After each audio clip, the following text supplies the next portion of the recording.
Hello everyone and welcome back to the Horror Hut. Before you drift off, it would be a nice idea if you could leave a comment to let me know where you are listening from. Please don't forget to give the video a like and subscribe to the channel. Right, let's get comfy and relaxed, and let's begin. Story 1, Vanishing at Midnight, Haunting Shifts at the Truck Stop.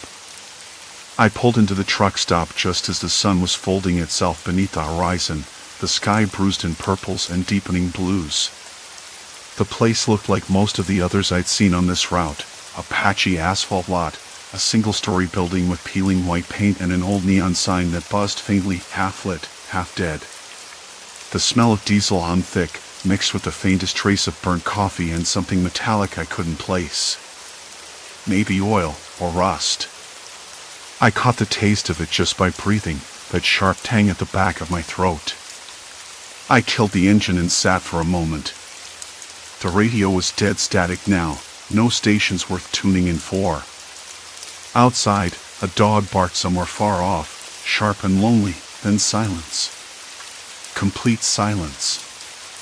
I rubbed my hands together, trying to shake the stiffness in my fingers. The seatbelt clicked as I unbuckled and swung the door open. The cold hit me immediately, like a slap. I pulled my jacket tighter, stepping onto the rough gravel that crunched beneath my boots. The lot was nearly empty. Maybe 4 or 5 trucks parked in scattered islands, their drivers invisible behind tinted windows or curled up inside. I recognized the usual types, the leather-jacketed ones with grizzled faces and cigarette burns on their sleeves, the younger guys with baseball caps pulled low, fiddling with their phones, the ones who looked like they'd rather be anywhere else. Me? I was somewhere in between. Not old enough for the hard edges carved by time, but not young enough to believe the road held anything but long nights and loneliness. I headed for the building, my boots tapping on the concrete steps. The door creaked open under my hand.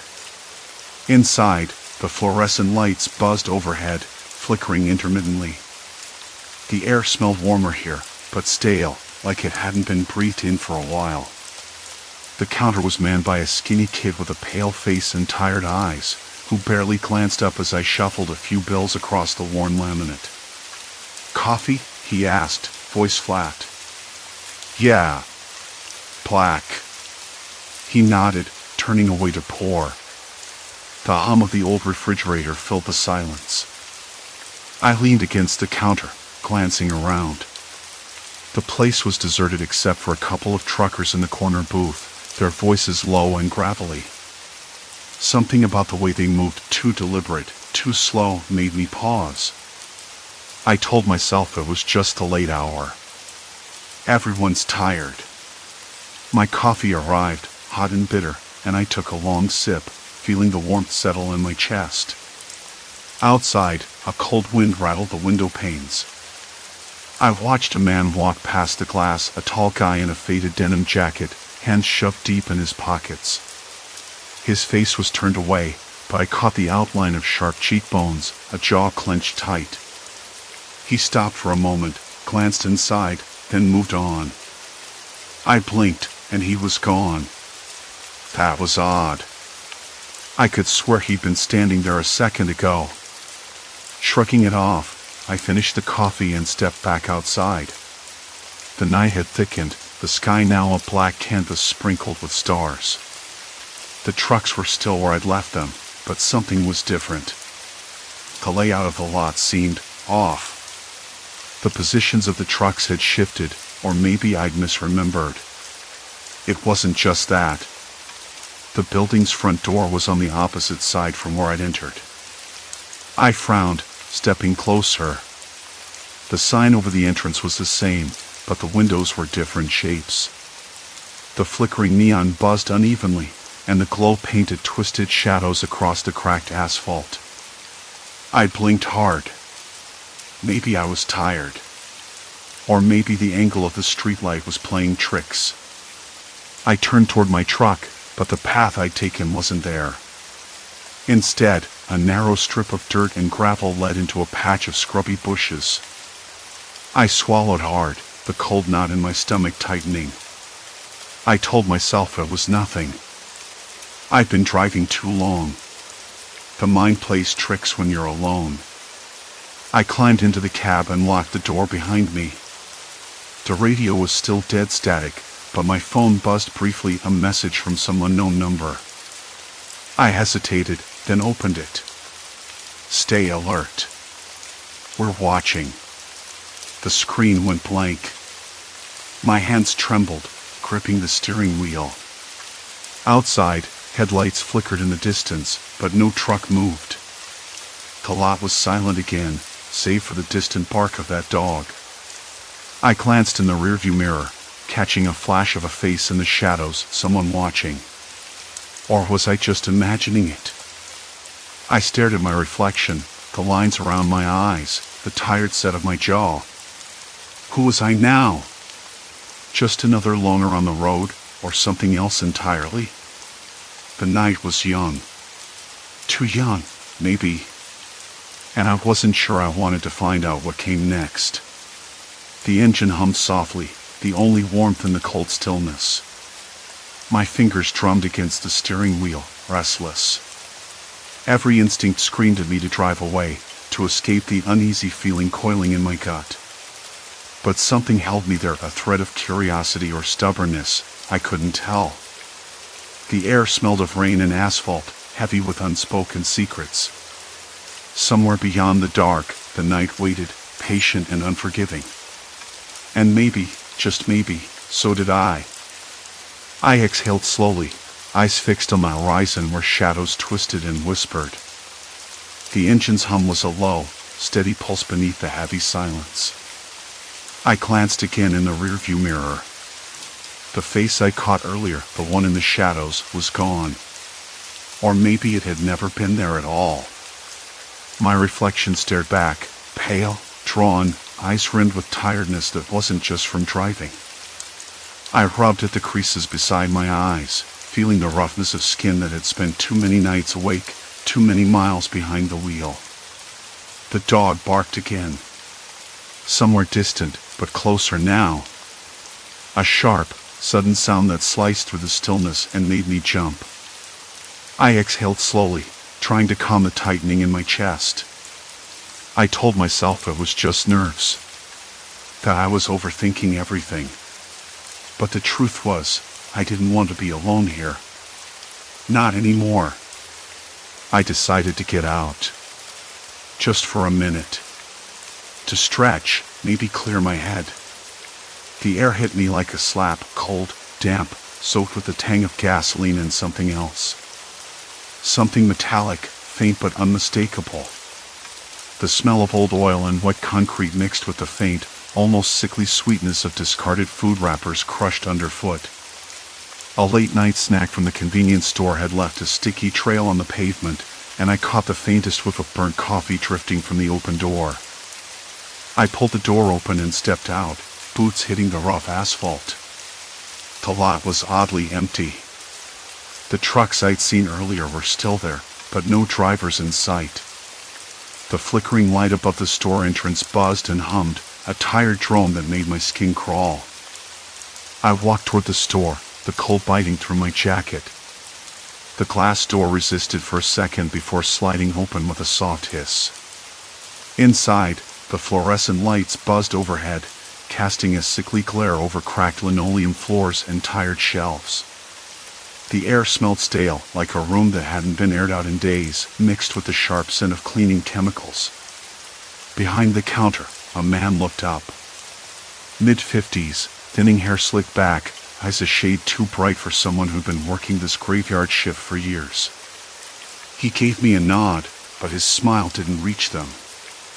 I caught the way his gaze lingered just a second too long, as if trying to memorize my face. Long night? I asked, forcing a casual tone. He shrugged, wiped a smudge off the counter with a rag that looked as tired as he did. Same as every night, he said, voice low, almost bored. You stopping for fuel or just passing through? Just resting. Needed a break, I said, eyes drifting to the security monitors mounted high on the wall behind him. The grainy images showed various parts of the lot empty, silent, except for the faint flicker of headlights from a truck idling near the far edge. "Lot's quiet tonight," I added, trying to keep the conversation going. "Quiet's good. Means nothing's broken," he replied, but his eyes darted to the screens again. "You from around here?" "No," I said. "Just passing through. Needed to park for the night." He nodded slowly, but there was something in his expression, something guarded. Like he was weighing whether I was trouble, or maybe just another story he didn't want to get tangled up in. I paid for a bottle of water and some snacks, the plastic crinkling in my hands louder than it should have been. Outside, the cold hit again. I took a long sip, the cold water sharp and clean, but it didn't wash away the feeling of being watched. Back in the truck, I double-checked the mirrors, the windows, the lock on the door. Everything seemed normal. But then, normal had started to feel like a lie.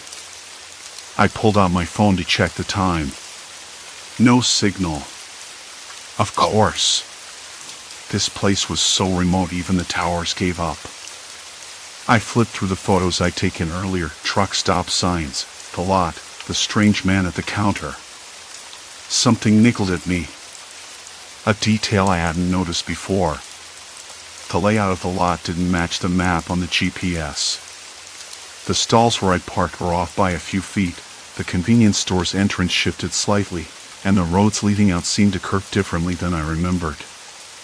It was subtle, but my gut twisted at the realization. Was I losing it? Or was something else going on?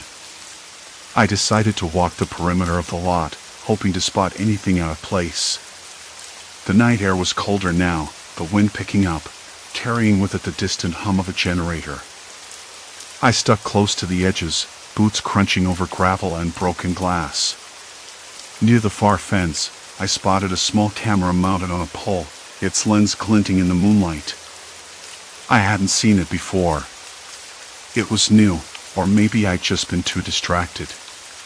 The camera wasn't part of the stop's usual security, too high-tech, too deliberate.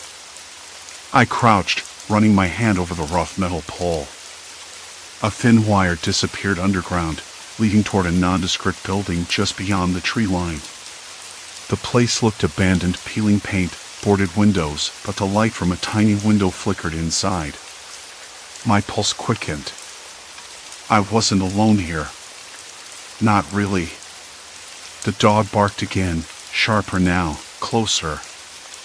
Not a stray, I realized. Someone was watching. Someone was listening. I backed away, heart hammering. The cold sweat slicked my palms as I climbed back into the truck. Doors locked, engine started. My fingers trembled on the wheel. The layout of the lot, the strange faces, the hidden cameras, it was a system. A trap. And I was caught in the middle. I tried to steady my breathing. I told myself it was paranoia, that the night was playing tricks on me. But the evidence was piling up. I wasn't just a loner passing through. I was a target. And whatever game was being played here, I didn't know the rules. Yet. The radio crackled softly, static, then a voice low, clipped, nothing I could understand. I turned it off. More noise wouldn't help. Outside, the dog barked once more, then silence. Complete silence. I stared into the dark, into the edge of the lot where shadows moved just out of sight. I had to get out. But where could I go? And who was watching me now? I sat behind the wheel, the truck idling like a heart that wouldn't stop racing. That dog's bark echoed again, sharp, urgent, not far off. I scanned the dark edges of the lot, but all I saw were flickers of movement, shadows darting between the trailers. I swallowed hard. I was trapped. No doubt about it. I tried to think it through. If this was some kind of trap, what was the point? Who was behind it? And how long had they been watching? The radio crackled again, that low, indecipherable voice slicing through the static. I turned it off immediately. Noise wouldn't help. If anything, it made everything worse. I wasn't dealing with ghosts or figments of my imagination. This was human. Cold. Calculated. I tried to calm myself, telling myself I could leave. Just start the engine and drive out. But the lot seemed to stretch endlessly, the exits shifting with each glance. The layout wasn't consistent.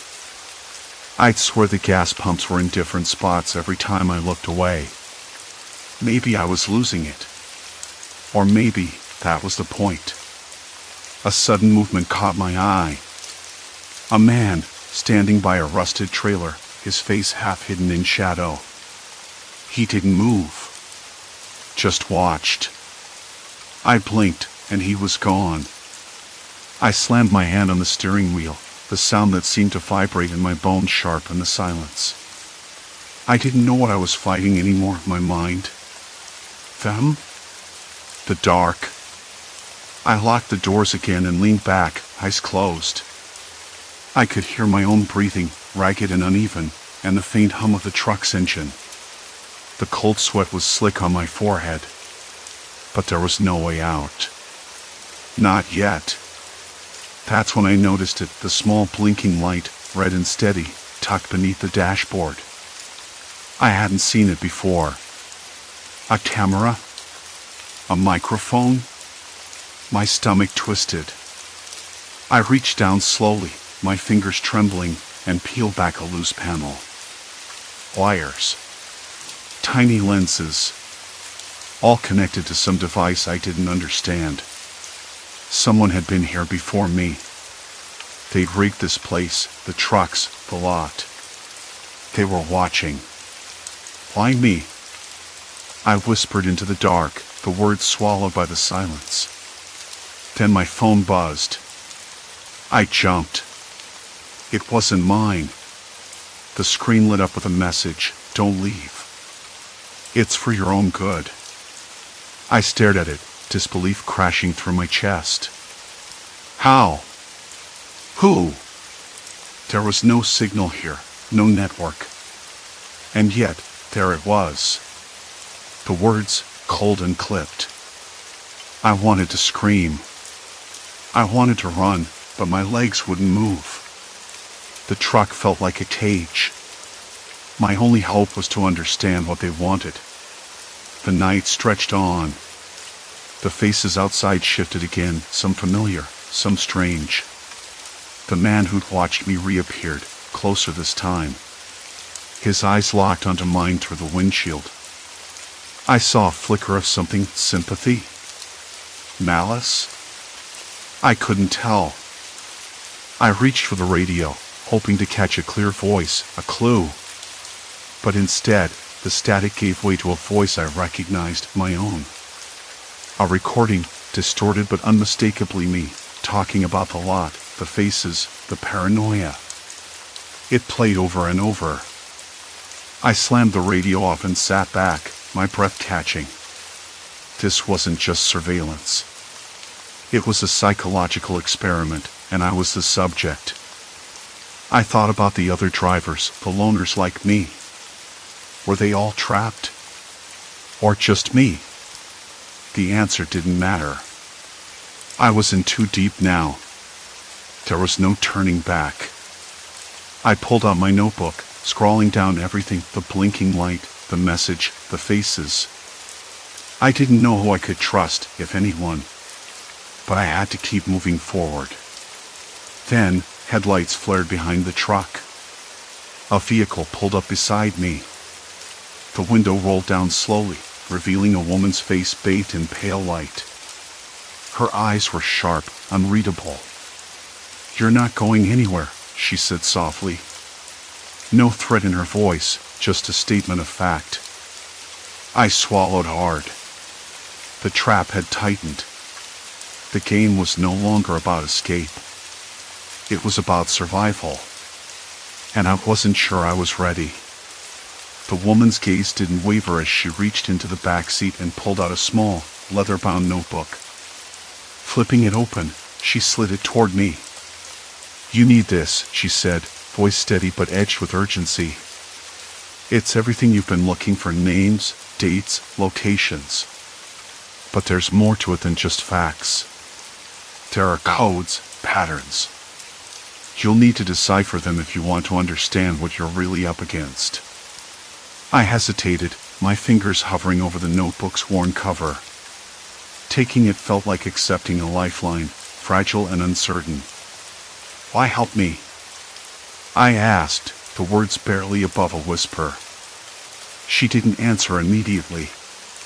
Instead, her eyes flicked briefly to the road ahead, then back to me. "Because we're on the same side," she said finally. "Or at least, I hope we are. You're not just running from something, you're running towards something. And that something could change everything." The engine's hum filled the silence between us, a small island of calm in a sea of chaos. I felt the weight of the notebook in my hands, the promise and peril it held. Whatever this was, whatever she represented, it was a gamble. But standing still wasn't an option anymore. "All right," I said, voice firmer now. "Let's see what secrets you've got." She nodded, eyes glinting with a mix of fear and hope as she flipped open the first page. She turned the notebook toward me, the dim glow from the dashboard barely lighting the cryptic scrawl. "You really think this will help?" I asked, voice cracking in the stillness. Her eyes didn't leave my face. "It has to. Because if it doesn't, we're both dead." That phrase hung between us, heavier than the humid night air pressing against the cracked window. The truck stop's neon sign flickered outside once, twice, before sputtering back to life. A distant dog barked, sharp and sudden, then silence. Complete silence. I swallowed hard. The knot in my throat tightened again. "How long have you been here?" "Watching me?" The question slipped out before I could stop it. She hesitated. "Longer than I wanted. I'm not proud of it." She shifted the notebook closer. "But I had to know if you were like me." "Like you?" I echoed, frowning. "Targeted. Followed. Trapped." Her voice was low, almost a whisper, but it sliced through the quiet like a shard of glass. "You're not crazy. The loop, the faces, the changes, that's all real. But it's also a trap. A surveillance net cast wide to catch people who slip through the cracks." I blinked, trying to process. The faces I'd seen, the layout of the stop that twisted and warped each time I blinked, it wasn't some trick of my mind. It was deliberate. Someone was watching, measuring, waiting. "Why me?" I asked, the words barely audible. She shrugged, but her eyes flickered with something I couldn't place. "Loners. People who don't fit the mold. We're easy to write off, easy to isolate. They want to know what we're thinking, what we're planning. And if we step out of line," her voice trailed off. I shifted in my seat, the vinyl sticky against my back. The air smelled of stale coffee and burnt rubber, a cold draft sneaking in through a crack near the door. My hands trembled slightly as I closed the notebook, the pages whispering secrets I wasn't sure I wanted to hear. "Who are they?" I asked, voice taut. Her jaw tightened. "Government, private contractors, whoever pays the bills. Doesn't matter. What matters is you're caught in the middle. And now, so am I." My breath hitched. The idea of being watched was one thing. The idea of being caught, trapped in a loop of paranoia with no escape, was another. I glanced out the window. The lot was empty except for a few trucks, their headlights dead. But something about the shadows felt different, deeper, heavier. Okay, I said finally, voice steadier than I felt.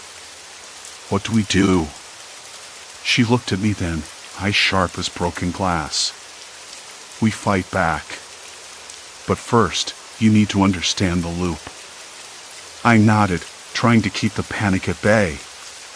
Tell me.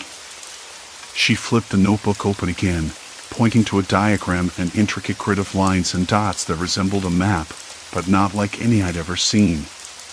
This is the truck stop, she said.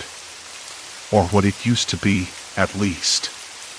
The layout changes every time you think you've got it figured out. They manipulate the environment to disorient us. Sounds like a maze, I muttered. Exactly. Her finger traced the lines. And the drivers, the faces, they're not what they seem. Some are real, some are planted. Operatives. Watching, testing reactions. A cold shiver ran down my spine. So, we're just pawns. For now, she said. But if we can break the cycle, if we can decode the pattern, maybe we can find a way out. I chewed the inside of my cheek, the taste bitter and metallic. And if we can't? She looked away, jaw clenched. Then we disappear. Or worse. The words hung in the air like a threat. My mind raced, trying to grasp the scale of this invisible war. But beneath the fear, a flicker of something else stirred defiance. All right, I said, voice low but steady. Show me the pattern. She nodded, flipping through the pages. The notebook was a patchwork of notes, sketches, and strange symbols, some kind of code woven through the chaos. I leaned closer, the scent of her perfume mingling with the stale truck stop air, grounding me. Minutes passed, blurring into a tense silence broken only by the distant hum of the highway and the occasional scrape of tires on gravel. As she explained the surveillance grid, my mind snapped between clarity and confusion, the edges of reality fraying. Then, a sharp knock on the window jerked me back. I froze. Who's there? I whispered, heart hammering. No answer. Just the shadow of a man stepping back into the darkness. The flickering neon cast his silhouette in fractured light, tall, broad-shouldered, but something off. Too still. She's right, I muttered. They're close. The notebook slipped from my fingers, landing on the dashboard with a soft thud. I reached for it, but my hand hesitated. The room suddenly felt smaller, the walls closing in. My pulse thundered in my ears. We need to move, she said, voice urgent. I nodded, starting the engine. The truck roared to life, vibrating beneath me like a beast waking from a nightmare. The glow of the neon sign faded behind us as we pulled onto the dark highway, the night swallowing us whole. But even as we drove, the feeling gnawed at me, the loop was tightening, the watchers closing in. And somewhere, in the shadows, the real fight was just beginning. I glanced at her, eyes searching. What's the next step? She met my gaze, a fierce determination burning in her eyes. We find the source. The control point. If we can disrupt it, maybe we can break the loop. I swallowed hard, the road stretching endlessly ahead, black and unforgiving. The notebook lay between us, a fragile map in a sea of uncertainty. Then let's get to work. The road stretched out before us, dark and unyielding, but the weight in my chest felt different now, less like a noose tightening and more like a bruise settling in. She didn't say much, just kept her eyes fixed ahead, fingers tapping the worn leather of the steering wheel. The silence between us was thick, but it wasn't uncomfortable. It felt necessary. I ran a hand through my hair, which was already sticking to my scalp with sweat despite the chill of the night air conditioning. Goosebumps prickled along my arms. We're close, she finally said, breaking the silence. Her voice was low, steady, but I caught the edge of exhaustion beneath it. If this notebook is right, The control point should be just beyond the next exit. An old radio tower, repurposed for something dark. I didn't need to ask what she meant. The subtle shifts in the truck stop, the faces, the layout, the way time seemed to loop back on itself like a broken cassette had all been part of some elaborate surveillance operation, targeting people like me and her. Loners. Drifters. People who didn't belong. People who could be erased quietly. The thought twisted my stomach. All those nights parked under flickering lights, the quiet hum of other trucks, the distant barking dogs, it had been a trap. A cage disguised as freedom. Do you think they knew we were onto them? I asked, voice rough. I don't know. She exhaled slowly, her breath fogging the glass. Maybe. Or maybe they wanted us to find out. To see how far we'd go before breaking. I swallowed, the lump in my throat thick. I remembered the faces in the lot, some familiar, others strange, but all of them watched, waiting. The feeling of ice drilling into my back, the cold prickle of paranoia that had clawed at me until I couldn't tell what was real and what was not. My hands trembled slightly on the wheel. I never thought I'd be caught in something like this. I'm just someone trying to keep moving. She glanced at me, a flicker of something softer behind the fierce determination. That's exactly why they picked you. Us. The ones who don't belong anywhere. Easy to isolate. Easy to disappear. The highway lights blurred past, the hum of the engine a constant companion. We took the exit, the road curling like a snake into the darkness. The radio tower loomed ahead, a skeletal silhouette against the cobalt sky, wires stretching like veins into the earth. We parked the truck in a gravel lot, the stones crunching under the tires. The air smelled of damp earth and rust, sharp and biting. I stepped out, the cold night air hitting my skin like a slap. Somewhere nearby, a dog barked, sharp, urgent. Stay close, she whispered. We moved toward the tower, shadows folding around us. The base of the tower was surrounded by a chain-link fence, topped with barbed wire that caught the moonlight like a crown of thorns. A small building sat beside it, a faded sign warning of radio frequency hazards. The kind of place you wouldn't expect to find anything sinister, except now, everything about it felt wrong. I ran my fingers over the rough plaster of the wall, the cold biting through my jacket. The silence was overwhelming. No hum of machinery, no distant chatter, just the night and the heavy beat of my own heart. We break in, she said quietly. Find the servers, the control panels. Anything that's keeping this loop spinning. I nodded, swallowing hard. My mouth felt dry, tasted like dust and regret. I caught a flicker of movement near the fence, a shadow darting just out of sight. Or maybe it was a trick of the dim light that cast long, dancing shadows. Couldn't tell anymore. The lock on the gate was old, rusted, and with a quick twist and a snap, it gave way.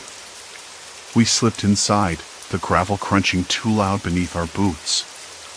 Inside the building, the air was stale, thick with the scent of old electronics and something metallic like blood or oil, I couldn't say.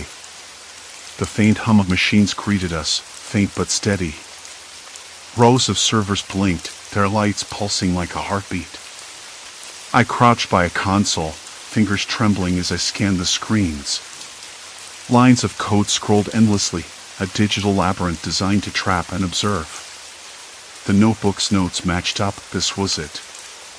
Here, she said, pointing to a panel. If we can shut this down, the loop breaks. I didn't hesitate. My fingers moved over the keys, the clack of each press loud in the confined space. The screen flickered, then began to dim. The machines slowed their hum, like a storm losing strength. But then footsteps. Heavy. Approaching fast. My breath caught. We need to move. Now, she hissed. The door rattled, someone pounding from the outside. We sprinted toward the back exit, the sound of boots chasing us like thunder. Outside, the night air hit me like an icy wave. We ran through the gravel lot, the fence looming ahead.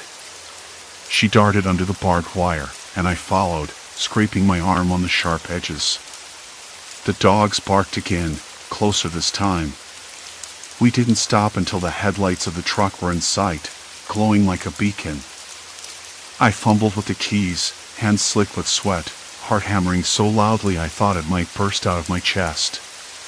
Engine roaring, tires spinning, we tore away from the tower and its watchers. The next morning, I woke up in a cheap motel room somewhere off the interstate. The sun was just rising, painting the sky in bruised purples and pinks. I rubbed the back of my neck, sore from the night's cold and tension. The notebook lay on the bedside table, its pages creased and stained. I felt hollow, exhausted, but also different. The paranoia hadn't vanished. It never would. Not entirely. But the loop was broken. The trap dismantled. For now. I looked out the window at the endless stretch of highway, the trucks already rumbling by, faces familiar but somehow distant. It was over. And yet, nothing was the same. I reached for the notebook again, tracing the words with a trembling finger. I realized I was no longer just running. I was fighting. Not just for freedom, but for something I hadn't felt in a long time: control. The echoes of those nights would linger, like a shadow at the edge of my vision. But I was awake now.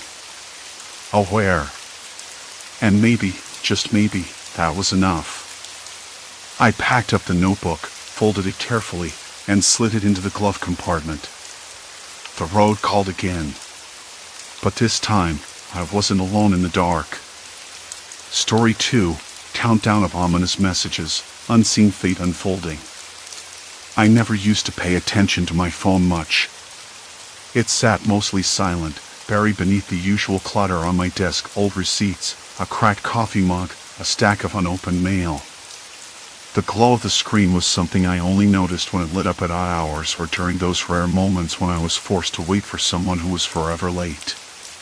Most mornings, I'd shove it aside, half asleep, barely registering the buzz or beep that sometimes pulled me from the fog of dreams.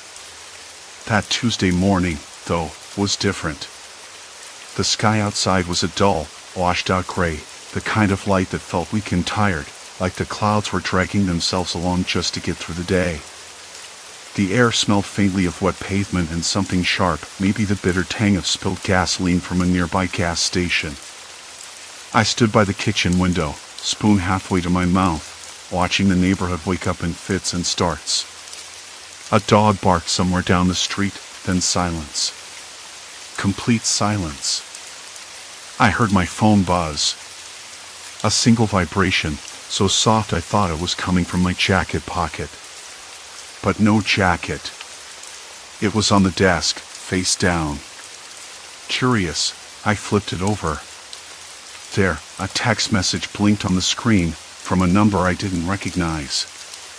No name, no photo, just the digits in a dull gray box. The message was brief, 3 words, cryptic enough to make me pause. Not long now. I stared at it. My spoon hovered midair, the cold cereal forgotten. The kitchen felt suddenly colder, though the radiator was humming steadily beneath the windowsill. Outside, the wind picked up, rattling the leaves against the cracked panes. I swallowed hard, trying to imagine who might send a message like that, and why. No reply came to mind. I didn't know what to say to a stranger who sent warnings like that. I set the spoon down, the clatter louder than expected in the quiet room. The taste of milk and soggy flakes lingered too long in my mouth. Oddly bitter. Later that day, I saw the news. A small headline buried near the bottom of the city section: 2-car collision on Maple Street causes minor injuries. I didn't think much of it at first. Accidents happened. But the time caught my eye. 9:17 a.m., exactly 20 minutes after I'd gotten that message. Coincidence, I told myself. Probably just bad timing. But then, as the day stretched on, I started noticing other things. Things I hadn't connected before. The woman who nearly bumped into me at the grocery store, her cart careening into a display of canned beans. She muttered something about being all over the place. Later, a different text arrived from the same unknown number, closer than you think. I checked the clock again. 3:03 p.m. Sounds impossible, but it happened. That evening, the radio crackled with a report about a fire in a nearby apartment building. No casualties, thankfully, but the cause was still under investigation. The time? 7:14 p.m. I stared at my phone. Another text. This time only 2 words, waiting still. It was like some twisted game, and I was stuck playing the part of an unwilling participant. The strangest part was how the text seemed to predict these random, unrelated accidents, all happening soon after the messages arrived. I tried to shake it off, tell myself I was imagining patterns where none existed. Humans were terrible at randomness. We craved meaning, connections, even when there were none. But the unease was creeping in like a cold draft under a door. I kept replaying the morning over and over in my mind, the dull kitchen light, the smell of rain lingering in the air, the buzz of my phone, the chilling message. I tried calling the number back once. No answer. No voicemail. Just a dead line. I didn't like the taste of the night that followed, bitter, metallic, and the streetlights outside flickered as if warning me of something I couldn't yet understand. I checked my locks twice. The latch clicked, but it was the sound of silence that unnerved me. No footsteps outside. No wind in the trees. Just the steady, quiet ticking of the old clock on my wall. And me, trapped in a day that seemed to stretch and twist, like I was watching it from behind a pane of glass, unable to reach through and change anything. I wanted to tell someone, but who would believe me? The texts, the accidents, the timing, it felt crazy. Paranoia wrapped in coincidence. Still, I couldn't look away. Not after the next message came. Soon. The word hung in the air, a whisper carved from shadows. My phone vibrated again, this time with nothing but a blank screen. A cold shiver traced my spine as I stared at the emptiness. Was it a glitch, or something darker? I wanted to shut it off, to escape the tightening grip of unease, but curiosity anchored me. The clock's ticking grew louder, each second hammering a warning I couldn't decipher. Outside, the silence deepened, oppressive and thick, as if the world itself was holding its breath. I pressed my ear to the door, half expecting footsteps, a voice, anything to break the stillness. But there was only the relentless ticking and that single, chilling word, soon. A shiver ran down my spine as shadows lengthened, swallowing the edges of the room. I peeled my ear away from the door, the faint tick-tock of the old wall clock suddenly deafening in the stillness. Morning came slow and gray, the kind of day where the sky looks like it's been scrubbed clean of color. I lay in bed, staring at the cracked ceiling, trying to piece together the last few weeks in a way that made sense. The accidents. The texts. The strange timing. It wasn't coincidence. It couldn't be.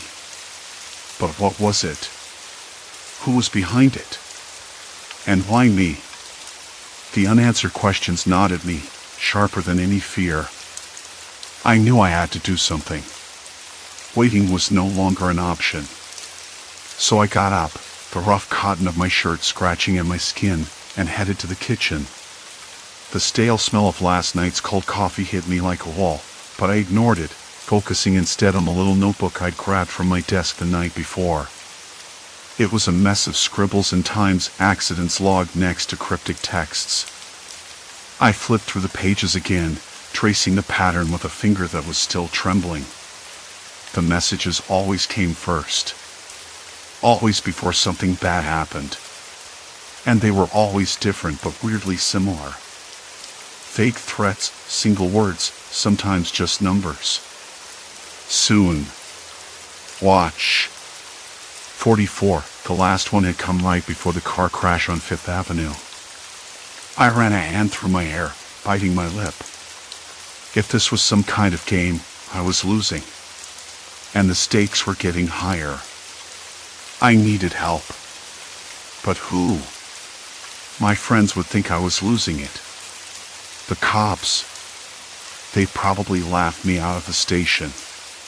And anyway, I had no proof, just this damn notebook and an inbox full of eerie texts from a number I didn't recognize.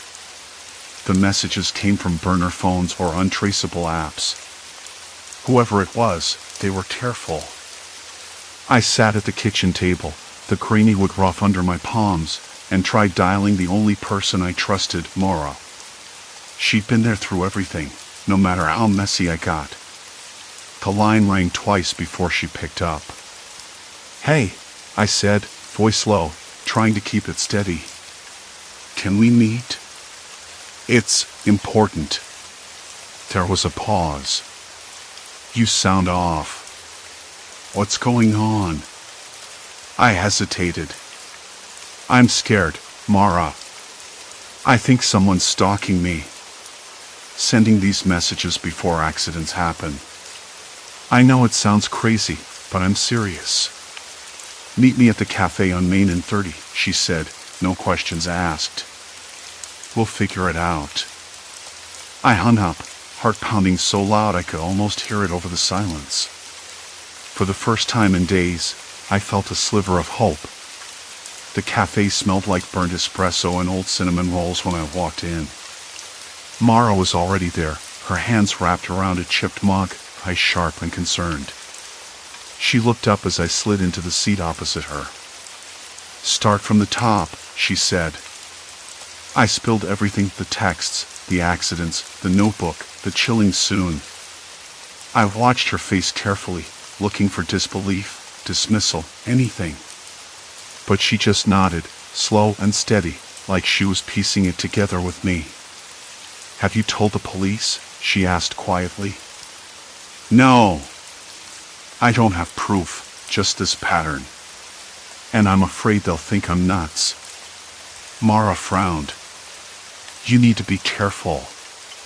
Whoever this is, they're watching you. They want you scared, maybe worse." Her words hit me like a slap. Watching me. The idea made my skin crawl, the hairs on my arms prickling like static electricity. "Maybe I'm being paranoid," I muttered, twisting the edge of my sleeve between my fingers. "Maybe." She reached across the table, squeezing my hand. "But if you're right, we need to find out who this is before the next accident." That was the problem, though. The next accident. When? Where? How? We brainstormed, going over every detail I'd recorded. The times of the texts, the locations of the accidents, none of it made sense at first glance. But then Mara pointed out something I'd missed. "Look," she said, tapping the notebook. "Every accident happened within 2 hours of the message. And the locations, they're all near places you've been in the last few days." I blinked, tracing the lines on the page. It was true. The car crash on 5th Avenue happened right after I left the grocery store nearby. The fall on the subway stairs was close to where I'd grabbed coffee. It was like the sender was following me, or at least knew my routine. That realization hit harder than any text. "Why me?" I whispered. "Maybe you witnessed something," Mara suggested. "Or maybe you pissed someone off without realizing it." The thought made my stomach twist. I racked my brain for any moments I might have overlooked, a stranger's glare, a heated argument, anything. Nothing. We decided to dig deeper. Mara pulled out her phone, already typing.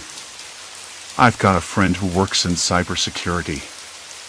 If these messages come from burner phones or encrypted apps, he might be able to trace them or at least give us a clue. I nodded, the knot in my chest tightening. It felt like we were stepping into something much bigger than a few strange texts. After the cafe, we walked through the gray drizzle back to my apartment. The air was cold, damp, and smelled faintly of wet asphalt and distant smoke. The streetlights flickered overhead, casting long shadows that twisted in the puddles. Every sound, the scrape of tires, a dog barking somewhere down the block, the dull hum of a neon sign, seemed amplified. I kept glancing over my shoulder. Mara noticed.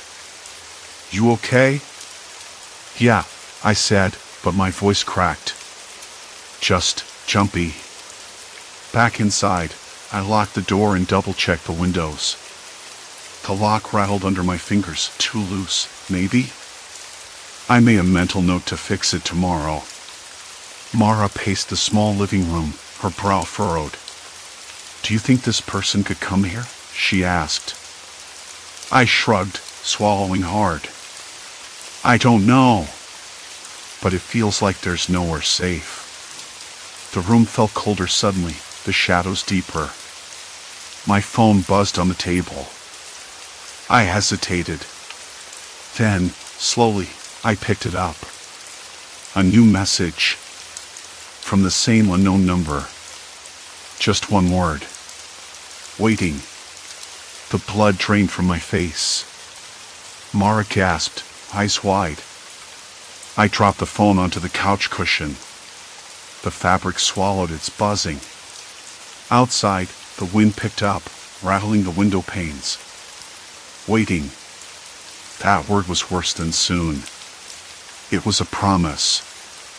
A threat. And I had no idea when it would end. The phone buzzed again, its sharp vibration cutting through the silence like a blade. "Know why you're here." The words sat heavy, like an anchor dropped deep into my gut. Mara's breath hitched beside me. I could feel her watching, waiting for me to say something. But I was caught in a web I didn't understand, spun by a voice I'd never heard. The neon outside flickered, casting those sickly green shadows over the peeling wallpaper. The air smelled like wet asphalt and something faintly metallic, like old pennies left to rust. I swallowed hard, the taste bitter and sharp in my mouth. I ran a hand over the back of my neck. "Who is this?" I finally asked aloud, though the phone gave no answer but silence. Mara stepped closer, her voice low. "You think it's someone you know? Or a stranger?" I shook my head, but the thought gnawed at me anyway. A stranger who knew too much. A stranger who timed these messages so precisely they predicted accidents, terrible, random accidents. Not random at all. I glanced toward the window, where the street lamp flickered and buzzed, the way it always did at night, like it was tired or sick. Flicker. Flicker. Flicker. Then it dawned on me, a sudden cold rush that made my fingers go numb. This wasn't just a game or a sick joke. It was a countdown.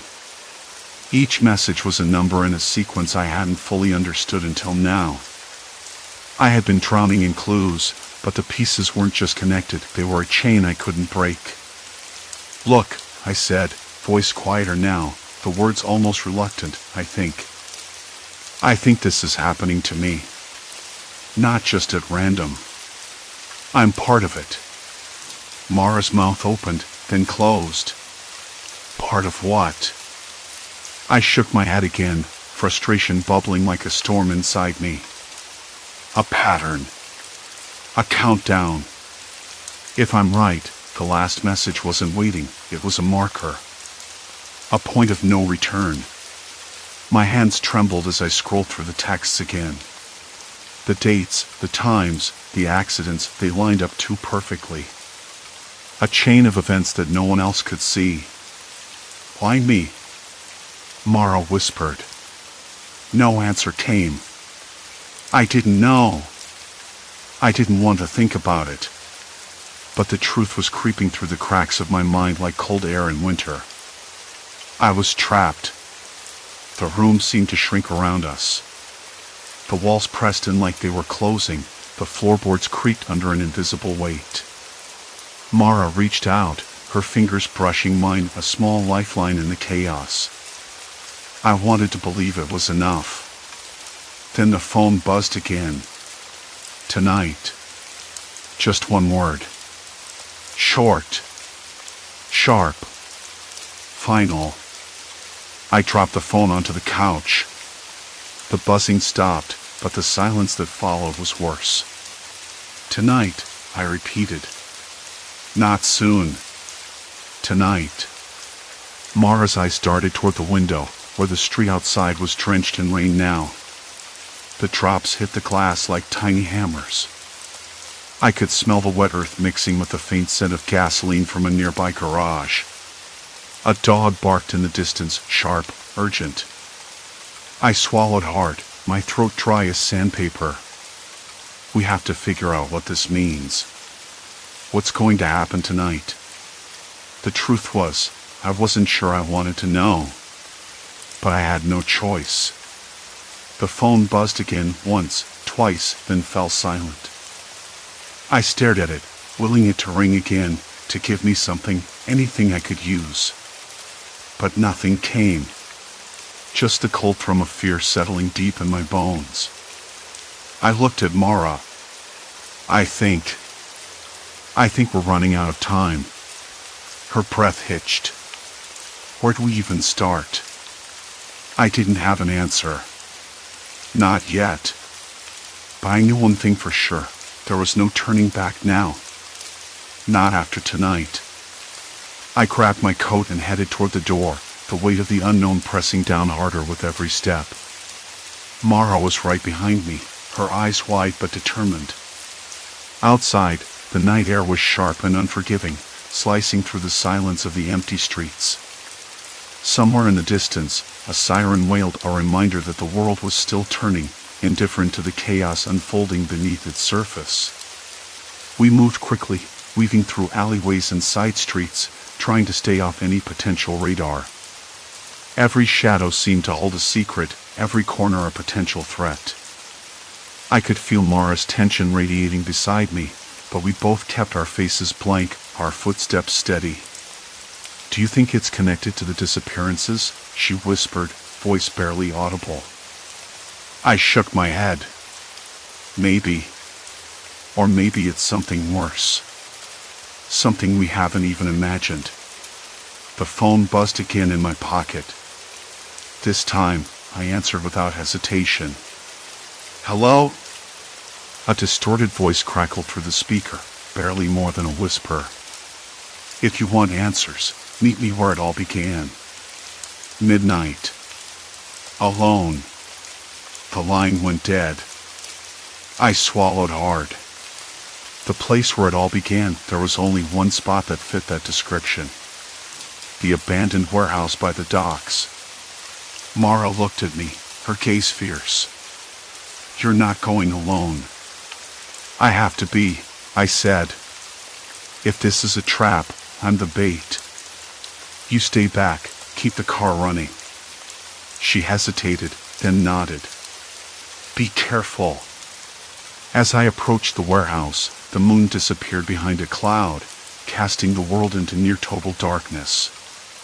The silence was suffocating, broken only by the distant lapping of waves against the pier. I reached out, pushing open the heavy metal door, which groaned in protest. Inside, shadows danced along rusted beams and cracked concrete. I stepped forward, senses heightened, heart hammering. Somewhere in the gloom, the truth awaited me. And I was ready, or as ready as I'd ever be, to face it. The warehouse swallowed me whole. I scanned the shadows, but nothing moved. Just the faint flicker of a broken overhead light, buzzing like a trapped insect. My hands trembled, not from cold, but from the cold certainty that this was no accident. Not anymore. Show yourself, I said, voice rough from disuse. It came out quieter than I intended, swallowed by the cavernous space. No answer. Just the slow drip from a leaking pipe somewhere far off. Trip. Trip. Trip. Like a metronome counting down to something terrible. I stepped deeper inside, the door shutting behind me with a final clang that made my chest jump. The temperature dropped noticeably. The air was thick, almost suffocating. It smelled of mold and something metallic, blood, maybe? I tried not to imagine the possibilities. A movement, a shadow flickering just beyond the reach of the weak light. I froze. "Don't make me come find you," a voice hissed, low and urgent. It wasn't over a phone this time. It was here, real, close enough that I could hear the rasp of breath. "Who are you?" I asked. My voice was steadier now, though my knees wanted to give out. There was no answer. Instead, footsteps, slow, deliberate, approaching from the left. I pivoted, heart hammering so loud I was sure whoever was out there heard it. "Why me?" I demanded. "What do you want from me?" Silence stretched. The footsteps stopped. Then whispered, almost mocking, "Because you see." I swallowed hard. See what? A sudden flash from a cracked window caught my eye, a glint of metal. A knife, gleaming cold and sharp. Before I could react, the figure lunged. Instinct took over. I ducked, the blade slicing the air above my head. The smell of sweat and leather hit me as the attacker moved in close, fast, relentless. I stumbled back, searching for anything I could use. My fingers closed around a broken pipe resting against the wall. The metal was coarse and cold, heavy enough.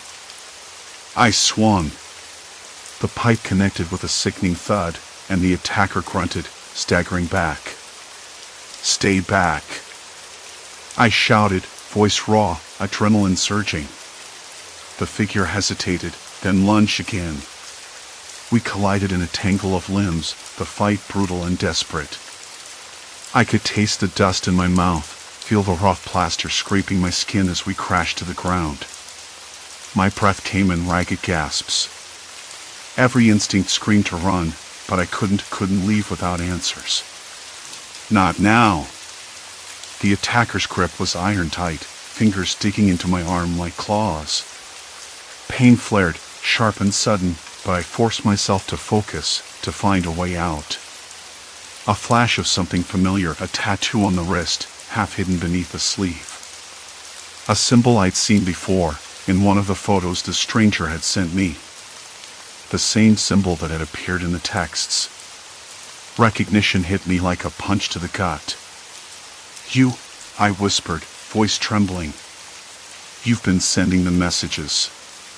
The figure's eyes flicked with surprise, then something colder, anger? Fear? I wasn't sure. The knife came up again. "Don't make me do this," they said, voice tight. I didn't answer. Instead, I twisted free, scraping my arm on the rough concrete. Pain flared again, but I kept moving, backing toward the exit. Behind me, the footsteps followed, slower now, cautious. The breathing, ragged and uneven, echoed in the dark. Outside, the night air hit me like a wave. Cold, sharp, real. I didn't stop running until the warehouse was nothing but a shadow behind me. Mara was waiting by the car, her face pale in the dashboard light. "Are you okay?" she asked, voice shaky. I shook my head, trying to catch my breath. "No, but I know who it is." My hands still trembled, the taste of dust and fear lingering. "Who?" she pressed. "The one behind the texts. The countdown. It's someone I've seen before. Someone who's been watching me." Mara's eyes widened. "So what now?" I looked back toward the warehouse, the darkness now a cavernous threat. Now I have to stop the next accident. Or at least try. She reached out, gripping my arm. We'll figure this out. Together. But even as she said it, I could feel the weight settling in my chest. The clock was still ticking. And the next message was only a matter of time. I glanced down at my phone. No new texts yet. But I knew it was coming. And I wasn't sure I'd be ready when it did. The streetlights flickered overhead, casting long shadows that seemed to stretch and twist with every step we took away from the warehouse. My mind raced, piecing together fragments from the past few days, anomalies in the security footage, the strange symbols scrawled on the walls, the cryptic messages that had begun arriving out of nowhere. Each clue felt like a thread in a tangled web, and I was desperate to find the edge. We need a plan, I said, voice low but steady. Something concrete. If the next accident is going to happen, we have to predict where and when. She nodded, eyes sharp with determination. I've been looking through the old blueprints of this district. There are spots, hidden spaces, forgotten tunnels beneath these streets. Maybe the next event will trigger there. I bit my lip, considering. It was a lead, at least. But it meant diving deeper into the unknown, chasing shadows that might not even be real. A sudden vibration from my pocket jerked me back. The screen lit up, a new message. My heart hammered as I unlocked it. Time's running out, it read. No signature. No hint. Just those 4 words. I swallowed hard, feeling the cold grip of fear and resolve entwine. We had no choice now. We had to face whatever was coming next, or risk losing everything. The message blinked in my palm like a warning flare. Time's running out. The words burned into my skin, colder and sharper than the night air pressing against the cracked window behind me. I remember how the silence felt then, thick, almost suffocating. The hum of the city outside was distant, muffled by the heavy curtains, but every once in a while, a car sped past, tires skimming wet pavement with a sharp hiss. Somewhere nearby, a dog barked, rough and urgent, a sound that seemed to echo the tension knotting my chest. I should have been terrified. I'm sure I was. Yet, beneath the fear, something else took hold, a stubborn, desperate need to finish this. To see it through. The pattern of the accidents, the texts, the cryptic countdown, it wasn't just some sick game. It was real. I was trapped inside it, whether I liked it or not. The next morning, I woke up with a dull ache behind my eyes and the faint taste of metallic bitterness on my tongue, like old pennies left forgotten in a drawer. The sunlight spilled unevenly through the blinds, dust motes dancing lazily in the beams. I lay there for a moment, listening to the slow drip of the faucet in the kitchen and the distant clatter of morning traffic. It was quiet, almost peaceful, but I knew better. I had to check the blueprints again. The hidden tunnels, the forgotten spaces beneath the streets, they were my only lead. I needed to understand exactly where the next accident might strike. When I met her later that day, her eyes were sharper than ever, but there was weariness too. We sat in the cramped cafe, the walls smelling of stale coffee and damp plaster. Our conversation felt clipped, like we were both guarding something fragile. We don't have much time, she said, sliding a folded map across the table. I found an entry here, an old maintenance tunnel near the subway station.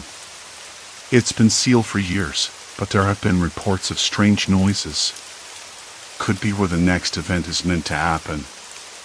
I traced the lines carefully, the paper rough beneath my fingertips. If that's true, how do we stop it? Or even get in? Her lips pressed into a thin line. We don't. Not really. But maybe we can warn people. Or at least be ready. I swallowed hard. The weight of that reality pressed down like a stone on my chest. I wanted to believe we could change the outcome, but deep down, I knew the truth was far less comforting. That evening, the air had turned crisp, carrying the scent of damp leaves and distant smoke. We made our way to the subway station, the ground beneath our feet vibrating faintly with the pulse of passing trains. The entrance to the maintenance tunnel was hidden behind a rusted grate, almost invisible beneath layers of grime and graffiti. The metal was cold and rough against my skin as I pried it open. The stale smell of mold and rust hit me immediately, thick and suffocating. I hesitated for a moment, the darkness inside swallowing the weak beam of my flashlight. We stepped in. The tunnel walls closed around us like a tomb, the silence broken only by the uneven drip of water somewhere far ahead. I could taste the dust in the air, dry and bitter, and my hands trembled despite my efforts to stay steady. "Listen," she whispered. "Something's coming." We waited, breath held, hearts hammering. The seconds stretched, heavy and slow. Then a faint clatter, distant but unmistakable. A figure emerged from the shadows, sudden and grotesque in the weak light, a man, wild-eyed, holding a makeshift weapon, his breath ragged. I froze. The countdown wasn't just messages and accidents. It was people. Real people, broken and dangerous. He lunged. Chaos erupted. I barely remember the details, shouts, the sharp sting of pain as I shoved her behind me, the heavy thud of my fist connecting with his jaw. The tunnel echoed with our ragged breaths and the distant rumble of trains above. When it was over, the man lay crumpled on the floor, groaning but conscious. Somehow, the threat that had loomed so large had been reduced to this fragile, broken human form. No supernatural force. No unexplainable horror. Just fear and desperation twisted into violence. We called the police. The officers arrived minutes later, their flashlights cutting through the gloom, voices low but firm. The man was taken away, muttering incoherently, the weight of something darker buried deep in his eyes. Afterward, we sat outside the station, the cold night pressing against our backs. The city hummed around us, indifferent. I lit a cigarette, the smoke curling in lazy spirals, the taste bitter but grounding. "It's over, isn't it?" she asked quietly. I didn't answer right away. The truth was complicated. The immediate threat had passed, but the echoes lingered. The text had stopped for now, but the feeling that I was still caught in some larger, unseen web wouldn't fade. Maybe I'd never know who sent those messages or why. Maybe it didn't matter. What mattered was that I'd been changed, sharpened and worn thin all at once. I flicked the ash onto the cracked pavement, watching it scatter in the wind. The night was still, but I knew the quiet wouldn't last forever. Silence. Complete silence. And then, somewhere far away, a phone buzzed. Story 3, Detour into Darkness, Terror on a Late-Night Ride. I always thought late-night Uber rides were the safest bet when the city's neon had faded into something quieter, less crowded. I remember standing outside the bar, the cold seeping through my jacket. The street lamp overhead flickered, casting brief shadows that danced like they were alive. A dog barked far away, sharp and anxious, but it was muffled by the hum of late-night traffic. I checked my phone again, 3:17 a.m., and tried to ignore the dull ache behind my eyes. The bar had been louder than I expected, rowdy even, and all I wanted was to get home and collapse. When the Uber arrived, a battered old sedan with a cracked windshield, I hesitated for a moment before sliding into the back seat. The driver didn't look up or smile. His eyes were fixed on the dashboard, fingers tapping a rhythm on the steering wheel that didn't quite match the music playing softly from the radio. He was middle-aged, maybe mid-40s, with a face that seemed like it had been carved from stone. There was a faint scent of peppermint and something else, maybe old leather mixed with cigarette smoke. "Where to?" he finally asked, his voice low and gravelly. Just to my apartment on Elm Street, I said, trying to sound casual but noticing the way he nodded slowly, like he was considering something else entirely. The city outside blurred past the window, neon signs, shuttered shops, stray bits of garbage skittering in the wind. The car's heater was on full blast, but a chill still crept down my spine. I told myself it was just a late hour, the booze, maybe the fact that I'd been alone too long. At first, he took the usual route, the main roads, the familiar intersections. But then, without warning, he turned onto a narrow street I didn't recognize. The streetlights were fewer here, and the pavement was cracked and uneven, the kind of place where you wouldn't want to walk alone at night. "Is this a shortcut?" I asked, a little too sharply. He didn't answer right away. Instead, he glanced at me through the rearview mirror, and it was the way he looked at me, like he was weighing something, that made my hands clench in my lap. "Just a different way," he said finally. The car rattled over potholes and swerved around tight corners. I caught the smell of damp earth and rotting leaves through the open window, a hint of something sour that made my stomach twist. The radio had gone silent. The hum of the engine and the distant sound of a train whistle were the only noises left. I tried to focus on the street names, but they were unfamiliar. Maple Creek Drive, Hollow Road, something like that. The houses here were dark, some abandoned, their windows boarded up or shattered. One house had a porch light flickering so faintly it looked like a dying candle. I could see peeling paint, ivy crawling up the sides, and a rusty swing hanging loosely from a chain. "Why do you take this route?" I asked again, forcing my voice to stay steady. He shrugged, but his fingers tightened on the wheel. "Traffic's bad this time of night. Less chance of getting stuck." I nodded, but the explanation felt thin. My eyes flicked to the rearview mirror, catching the shadowed shape of his profile. The faint lines around his eyes, the way his jaw clenched. Something about him didn't fit.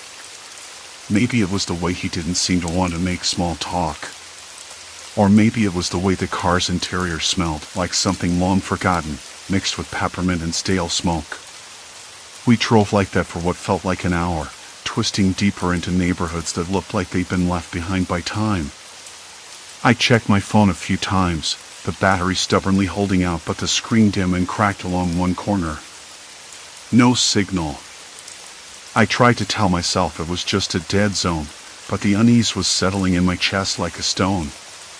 At one point, the car slowed almost to a stop. I peered out the window. We were on a narrow bridge over a creek, the water black and still beneath us. The street lights ended here, and the only light came from a single flickering bulb on a pole, casting long shadows that stretched like fingers along the cracked pavement. He looked over at me again, and this time his eyes held a different kind of weight. Something unreadable. "Almost there," he said. I swallowed hard and forced a smile, but I couldn't stop my fingers from trembling. The air inside the car had shifted. It felt heavier, thicker somehow, like the space between us had thickened into something solid. "Thanks," I said, though I wasn't sure if I meant it. The car turned once more, and I caught a glimpse of a sign, Elm Street, just ahead. Relief washed over me, but it was tangled with a strange sense of dread. I couldn't say why.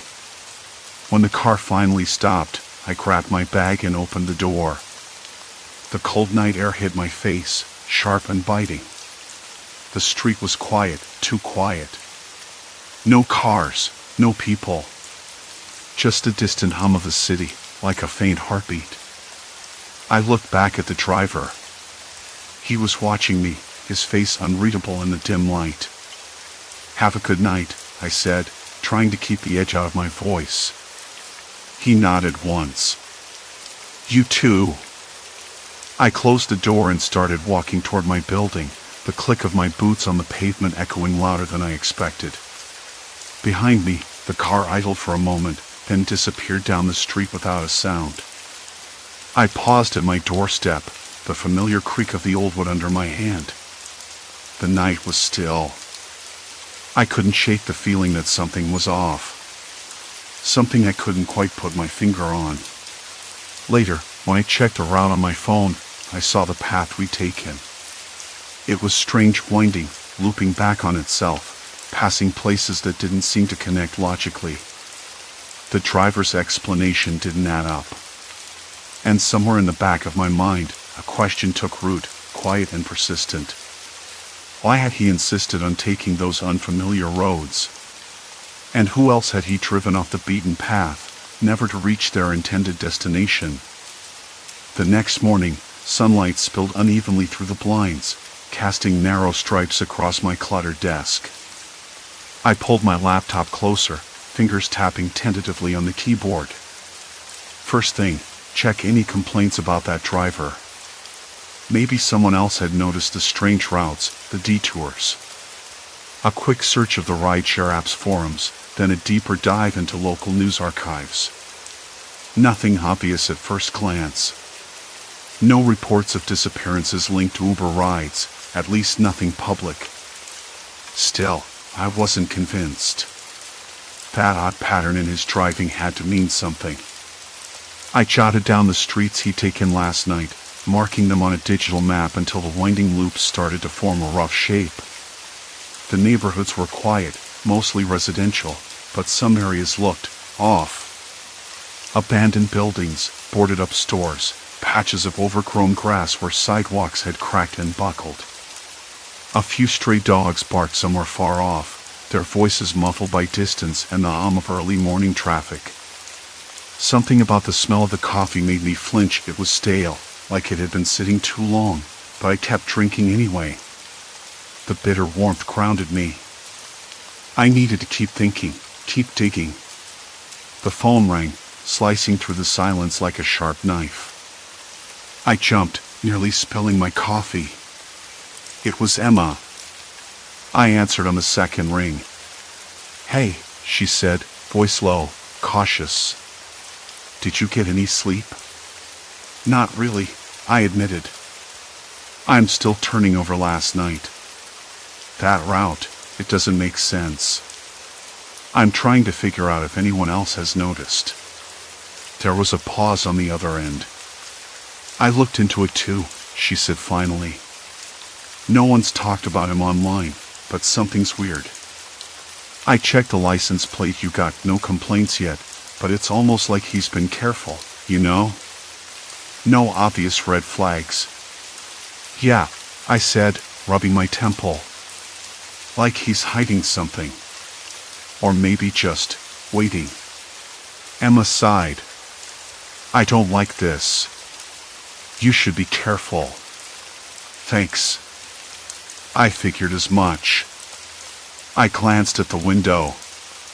The sky was already turning a dull gray, the kind of day that promised rain but never quite delivered.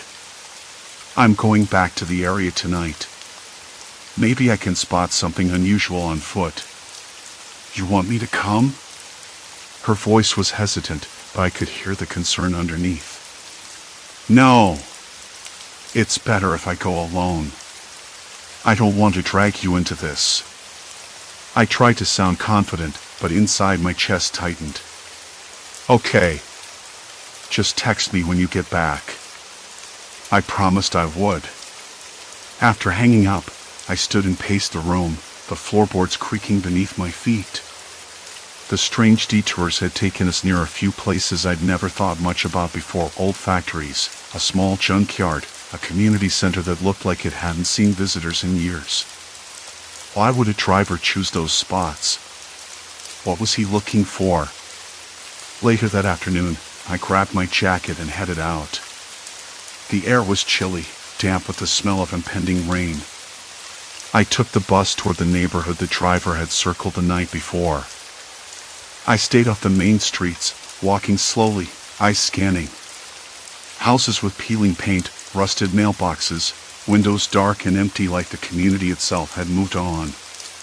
At one point, I stopped near a small park, its grass patchy and littered with broken glass.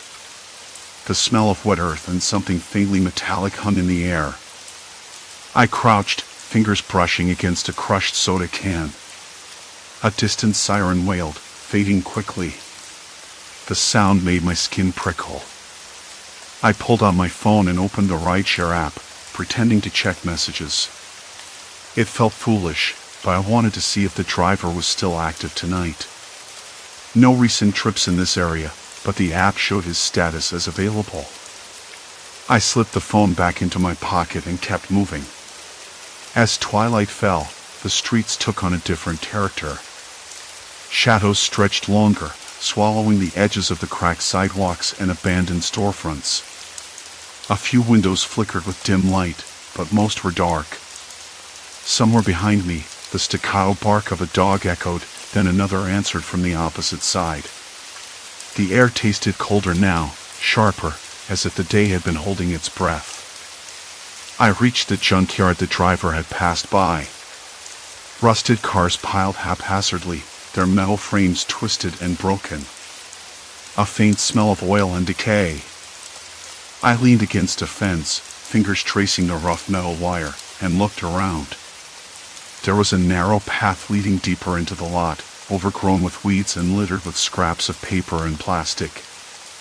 I knew I shouldn't, but curiosity pushed me forward. Each step was careful, deliberate. The ground was uneven beneath my boots, gravel crunching softly. The scent of damp earth mixed with something else, old smoke. Burnt rubber? It was faint but unmistakable. Suddenly, a noise. A faint scraping sound, like metal against metal, from somewhere nearby. I froze. My breath caught in my throat. The hairs on my arms stood up. "Hello?" I called out, voice low but steady. No answer. Just the soft rustle of wind through broken glass and the distant city hum. I swallowed hard, the taste of copper sharp on my tongue. The rational part of me told me to turn back, to get out while I could. But the other part, the part that needed to know, kept me rooted in place. Then, I saw it. A small, folded piece of paper caught on a jagged piece of metal. I reached for it, fingers trembling slightly. The paper was creased, dirty, but the writing was clear enough to read. "Don't trust the driver. No one gets out." My mouth went dry. The words echoed in my mind, dark and heavy. I looked around again, heart hammering. The junkyard felt suddenly claustrophobic, the shadows closing in. I stuffed the note into my pocket and hurried back the way I'd come, boots pounding over gravel and broken glass. Behind me, the scraping noise started again, this time closer, sharper. I didn't look back. When I finally reached the edge of the lot and stepped onto the cracked sidewalk, the city lights twinkled ahead, indifferent. My hands were clammy, and a cold sweat trickled down my back. What had I gotten myself into? Back at my apartment, I locked the door and sat down hard at the kitchen table, the note spread out before me. The words blurred as my mind raced. I couldn't tell if the warning was meant to scare me or save me. Either way, it was clear, I wasn't the first. That night, I didn't sleep. Instead, I stared at the ceiling, listening to the distant hum of the city and the occasional creak of my old building settling. Outside, a car idled briefly, then vanished down the street. I held my breath. Tomorrow, I thought, I would find out who else had ridden with him and if any of those passengers had ever made it home. The note's words burned behind my eyelids, even as I sat at the kitchen table, the city's distant hum threading through the cracked window. I hadn't moved for what felt like hours. The paper crumpled softly in my fist, its edges rough against my palm. I tried to remember the last time I'd felt this hollow, like the floor had slipped out beneath me, and I was falling but couldn't tell if the ground was coming or if I'd just keep plummeting forever. Silence. Complete silence. Outside, a car engine rumbled low and steady, then faded into the night. The same sound I'd heard before, the night the note found me. The thought made my skin crawl. I couldn't shake the feeling that I was being watched, not just by some random shadow in the dark, but by something or someone that knew more than I did. That knew me. I rubbed my temples and forced myself to look again at the note. The handwriting was jagged, hurried, like whoever wrote it had been scared out of their mind. "They don't let you leave," it said. "Not once you're in the car." I swallowed hard. It wasn't just a warning. It was a confession. My mind flicked back to the ride with Mark, the Uber driver who took me on those winding routes, the routes no one else ever seemed to know. I remembered the way his eyes darted whenever I tried to ask where we were, how his lips pressed tight every time I said the word home. I hadn't understood then. I didn't want to. But now, the note made everything click into a terrifying pattern. I was trapped. And worse, I'd already crossed the point of no return. I forced myself to stand, pacing the cramped kitchen. The stale smell of old coffee and burnt toast clung to the air, cold and heavy with silence. My hands shook, so I gripped the edge of the table, the grainy wood rough under my fingertips. The note slipped from my palm and fluttered to the floor. A sudden knock at the door made me jump. The sound wasn't just a knock, it was deliberate, measured. "Who is it?" I called, voice cracking. No answer. Just another knock, louder this time. I edged to the peephole, heart hammering. Outside, the hallway was empty, only the flickering overhead light hummed, casting long, uncertain shadows. I leaned closer, trying to make out any movement. A shuffling sound. Then nothing. I stepped back, breathing shallow, skin prickling. Was it Mark? Had he followed me? Or someone else entirely? The thought made me spin around, eyes wild. The apartment felt too small, too suffocating. I needed air. I grabbed my jacket and slipped outside, the night swallowing me whole. The cool air bit at my cheeks, sharp and clean compared to the stale heat inside. Somewhere down the block, a dog barked, sharp, urgent. The city lights flickered unevenly, casting a sickly yellow glow on cracked pavement and peeling posters. My phone buzzed. A message from an unknown number. "Where are you going?" It read. I didn't answer. Instead, I moved toward the street, where the occasional zip of headlights cut through the darkness. My breath came in ragged bursts, mist curling in the cold air. I thought about calling the police, but what could I say? That I was afraid of an Uber driver? That someone was watching me? They'd chalk it up to paranoia, or worse, drugs, like I was making it all up. I needed proof. Proof of what? Of Mark's real intentions? Or that I was already lost? Back in the apartment a little while later, I pulled out my laptop and started searching anything about Uber drivers with strange routes, about missing passengers. The glow from the screen was harsh in the dark room, painting my face in shades of blue. There were stories. A few here and there, buried in forum posts and local news blurbs. Passengers disappearing after getting into rides with drivers nobody seemed to know or who took them on bizarre detours. But nothing concrete. Just whispers, like a secret shared between too few people. I closed my eyes, the screen's light blurring. I felt sick, the room spinning slightly. I couldn't trust anyone. No friends, no cops, not even Uber. I was alone, and worse, I'd let myself get into this. The next ride came sooner than I wanted.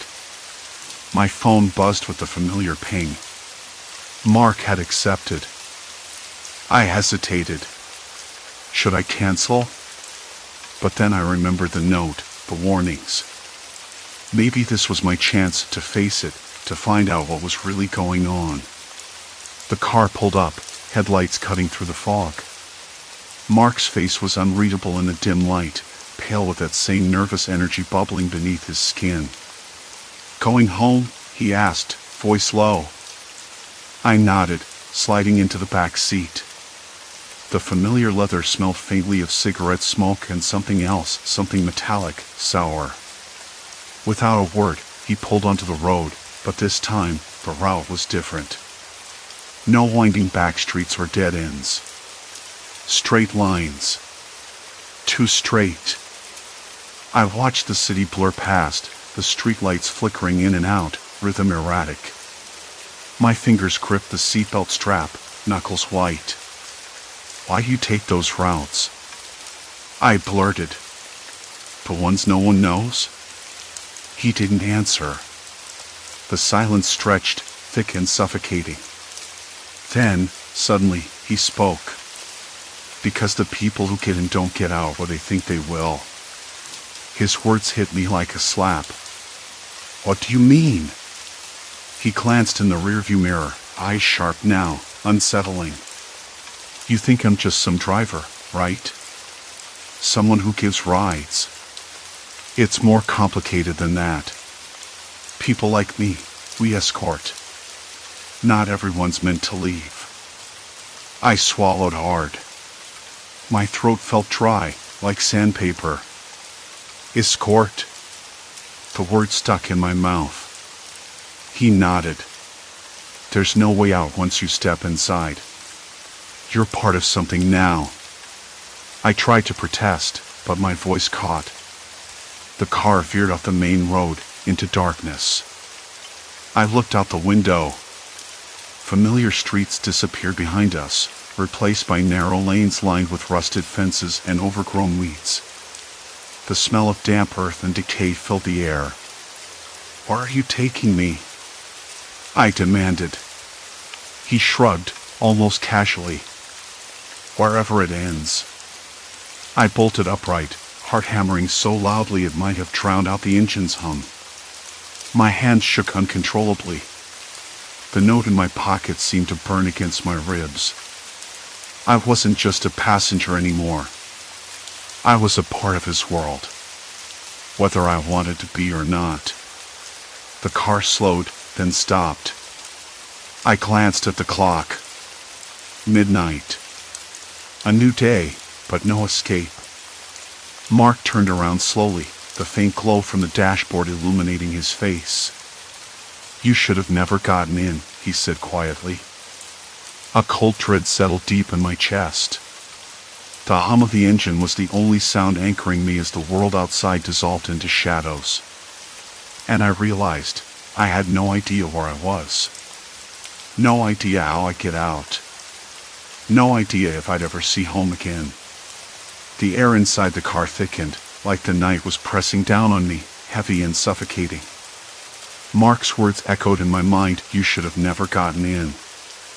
I swallowed hard, tasting the stale, recycled air, and tried to steady my trembling hands on my knees.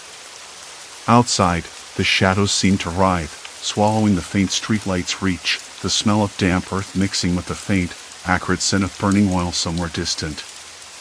I couldn't tell if it was the car's exhaust or something else, something worse.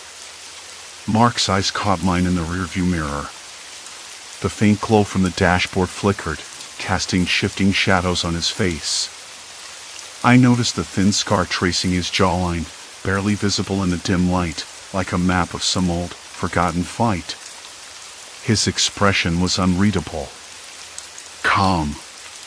Patient. Like he was waiting for me to break. Where are we?" I managed to choke out, voice hoarse, barely above a whisper. He shrugged, slow and deliberate. "Not where you want. Where it ends." I swallowed again. The note in my pocket burned hotter, a dull throb against my ribs, as if it wanted to tear its way out. I couldn't stop the flicker of panic rising in my chest, but I forced myself to breathe deep, slow, trying to think. The narrow lanes outside were lined with rusted fences, tangled ivy clawing at the cracked plaster of forgotten buildings. A dog barked somewhere far off, sharp and sudden, then silence. Complete silence. The engine's hum lowered to a murmur. Mark shifted the gear into park. The car's interior felt like a cage. I glanced at the clock again, midnight, but it could have been any time. Time had lost meaning here. Mark turned slowly to face me, the faint light catching in his eyes. You don't get out. Not here. What do you mean? I tried to keep my voice steady, but my throat was raw, and my hands shook so badly I had to grip the seatbelt to keep from fumbling. He leaned forward, fingers tapping the steering wheel, a rhythm, like a heartbeat. You think this is about a ride? A favor? No. It's about control. About knowing where you are, who you are. Once you step inside, you're part of it. Part of me. I swallowed again, tasting bile rising in the back of my throat. My mind raced, scrambling for some logic, some way out. But the winding streets, the overgrown weeds clawing at the cracked pavement, they were a maze. And I was trapped in the center. I started, but Mark held up a hand. Don't, he said. It's not your choice. Not anymore. The silence stretched, thick and heavy. The only sounds, the faint creak of the car settling, the distant rustling of leaves, and my own ragged breathing. I forced myself to move. Slowly. Inch by inch. My fingers brushed against the note again. I pulled it out, unfolding the paper carefully, the edges damp and crumpled. Words scrawled in hurried, jagged handwriting. Don't trust him. Not the routes. Not the stops. He's not the driver you think. My hands trembled. I looked up, catching Mark's eyes again. There was something raw in them now, something dangerous, like a coiled spring. What is this? I asked quietly. He smiled then. Not warm, not kind. More like a predator revealing its teeth. That's the truth you never wanted to hear, he said. Everyone's got a story. Mine's just darker. I swallowed, my mouth dry as dust. Why? Why take people like this? He shrugged, the movement casual but cold. Because they don't listen. Because some things need to stay buried. A sudden noise, metal scraping against concrete, made us both freeze. I blinked, heart hammering. Outside, a flickering street lamp cast long, jerky shadows. Somewhere nearby, a loose shutter banged against the building's side, a sharp clack that echoed in the stillness. Listen, Mark said, voice low. You can't fight this. Not here.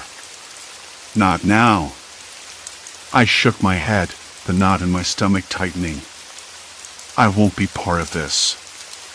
I don't belong to whatever you're running. He studied me then, as if weighing my words. His jaw twitched. You already are. You can't pretend anymore. I swallowed again, the taste of iron sharp in my mouth. Let me out. Now. Mark's fingers tightened on the wheel. The air grew colder, the car's interior suddenly feeling like a coffin. Outside, he said softly, there's nothing but darkness. And you don't know what waits there. I glanced at the window. The night was thick, the stars hidden behind a blanket of clouds. The wind whispered through the cracked panes of nearby buildings, carrying a faint smell of rot and something else, smoke. My pulse spiked. There was no easy escape. No sudden burst of courage. Just this waiting, watching, trapped. I felt the note burn again. A lifeline. A warning. A curse. Mark's voice cut through the silence. You're going to stay. For your own good.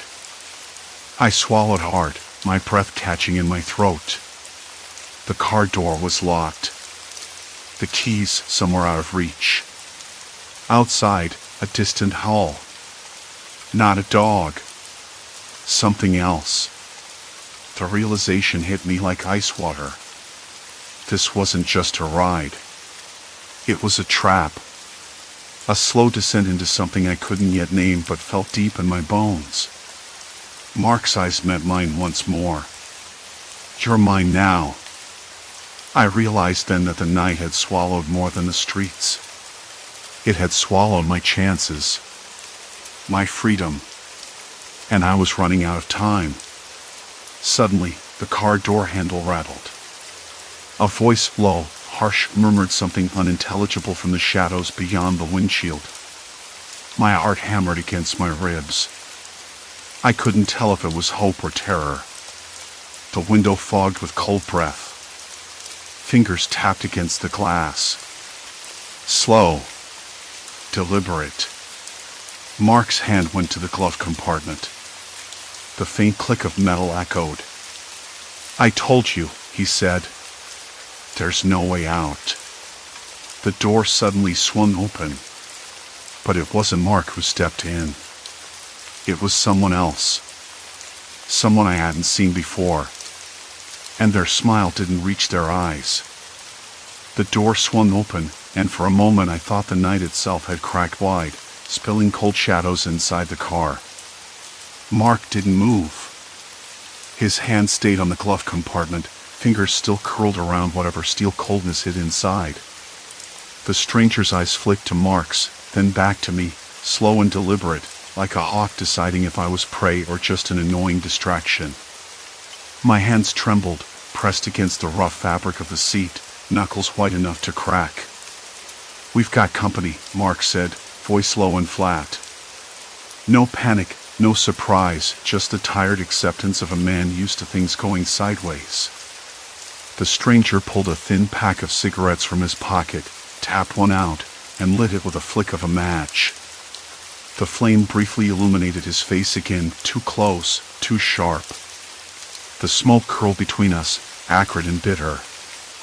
I blinked, the taste of it was sour in my throat, and suddenly the car felt even smaller, the air heavier. "You shouldn't have come here," the stranger said, voice rough like gravel. "Not tonight." I swallowed again, dry and thick. "Who are you?" The words came out quieter than I meant, like I didn't want to wake something sleeping in the back of the car. The stranger shrugged, smoke drifting from between his lips. "Someone who's tired of waiting."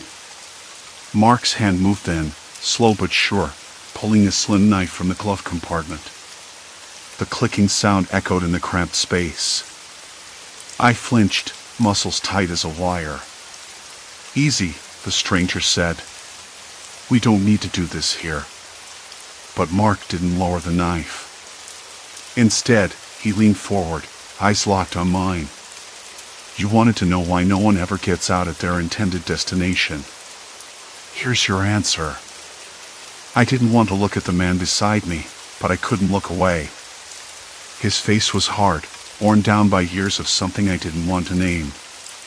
I wanted to scream, to bolt from the car, but the door behind me was shut tight, and the night outside was a wall of black. The stranger exhaled slowly, embers glowing in the dark, and said, "This isn't about you." "Not really. But you're here now. That means something." I tried to think, tried to find a way out, a crack in the walls closing in. But my mind was spinning, caught between fear and disbelief. Why me? Why this night? Why these two men, whose eyes held stories I didn't want to read? Then Mark's voice cut through the tension, sharp and steady. "We used to work for the company. You know the one. The rides that never ended, the detours that weren't on the map. We were the drivers. The collectors." "Collectors," the stranger repeated, nodding. "People who made sure the debts were paid. Not just money, but promises. Secrets. Things better left buried." I swallowed hard. The pieces clicked together in a sick puzzle, disappearances, rumors, the empty seats left behind at the end of rides. It wasn't just about getting from point A to point B. It was about control. You don't have to be part of this, I said, voice shaking. I don't belong here. Mark's eyes narrowed. You're already part of it. Just by riding with me, you're tangled in the same web. The stranger flicked ash onto the floor, watching it burn a tiny hole in the carpet. There's always a way out. But it costs. I wanted to ask what kind of cost, but the words stuck in my throat. The car was silent except for the soft hum of the engine and the distant barking of a dog, far enough to be lonely, close enough to be a warning.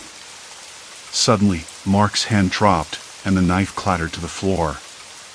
The tension in his shoulders eased, just a little. You'll walk away tonight, Mark said quietly. But you won't forget. Not ever. The stranger nodded, stubbed out his cigarette, and stood. We have our orders. No more games. The door opened again, and the cold night air rushed in, sharp and biting. I wanted to run, to disappear into the dark streets, but my feet felt rooted to the floor. Then Mark reached over, unlocked my door, and pushed it open. Go! I didn't hesitate this time. I stumbled out, the rough gravel crunching under my shoes, the cold biting through my jacket. The car's headlights dimmed behind me as Mark and the stranger drove away, their figures swallowed by the night. I stood there for a long time, listening to the fading hum of the engine and the distant howl, something not quite a dog, still echoing in my mind. The next morning, sunlight felt like a foreign thing, too bright, too honest. I woke up in my apartment, clothes still damp from the night's cold, heart pounding against the cage of my ribs. The window was open, the breeze stirring the curtains like a whisper. I sat on the edge of the bed, hands shaking. The world outside seemed normal, cars honking, people talking, the distant hum of the city waking up. But I wasn't the same. The ride had changed me. I couldn't shake the feeling that I was being watched, that the shadows from the night clung to me like a second skin. I checked my phone again, no missed calls, no messages. Nothing. But the silence felt heavier than any noise. Days later, I found myself walking the streets Mark had taken me through, the winding back roads, the forgotten alleys, the places where the city's light didn't reach. I wanted to understand, to find some kind of closure. Instead, I found empty bottles, discarded needles, and the faint scent of smoke and rust. The stories were true. People disappeared. Not because of ghosts or monsters, but because some humans had learned how to trap others in their own fear, their own silence. I reported everything, the strange routes, the men, the car. The police listened, but their eyes told me what their words didn't. This wasn't the first time, and it probably wouldn't be the last. Still, I kept going back to those nights, to Mark's cold eyes and the stranger's bitter smile. They haunted me like a shadow I couldn't outrun, a reminder that some rides don't end where you expect. Maybe that's the real horror, the way people disappear into the cracks of the city, swallowed by something darker than the night itself. And maybe, just maybe, the only way to stay free is to never get in the car at all. I don't know if I'll ever stop hearing that distant howl. Sometimes, when the night is quiet, I swear I do. Silence. Complete silence. Then the echo returns. Story 4, Route to Edgewood, Navigating a Glitching Reality. I never thought much of the road signs. The highway had been smooth up until then, wide lanes, the smell of fresh asphalt warming in the sun, the distant hum of a truck rumbling past. My car's radio spat out a lazy country song, the kind I usually found dull but that day felt oddly comforting. I was alone, just me and the road. A solo trip, the kind I'd talked about for years but never actually taken. No destination in mind, just a vague plan to drive until the sky turned pink and then find a motel. The sun was high, the kind of bright that makes you squint, and the air, cold and heavy with silence, smelled faintly of pine and burning wood. I rolled down the window a crack, letting in a breeze that carried the scent of damp earth. Somewhere off in the distance, a dog barked sharp and sudden, like a warning.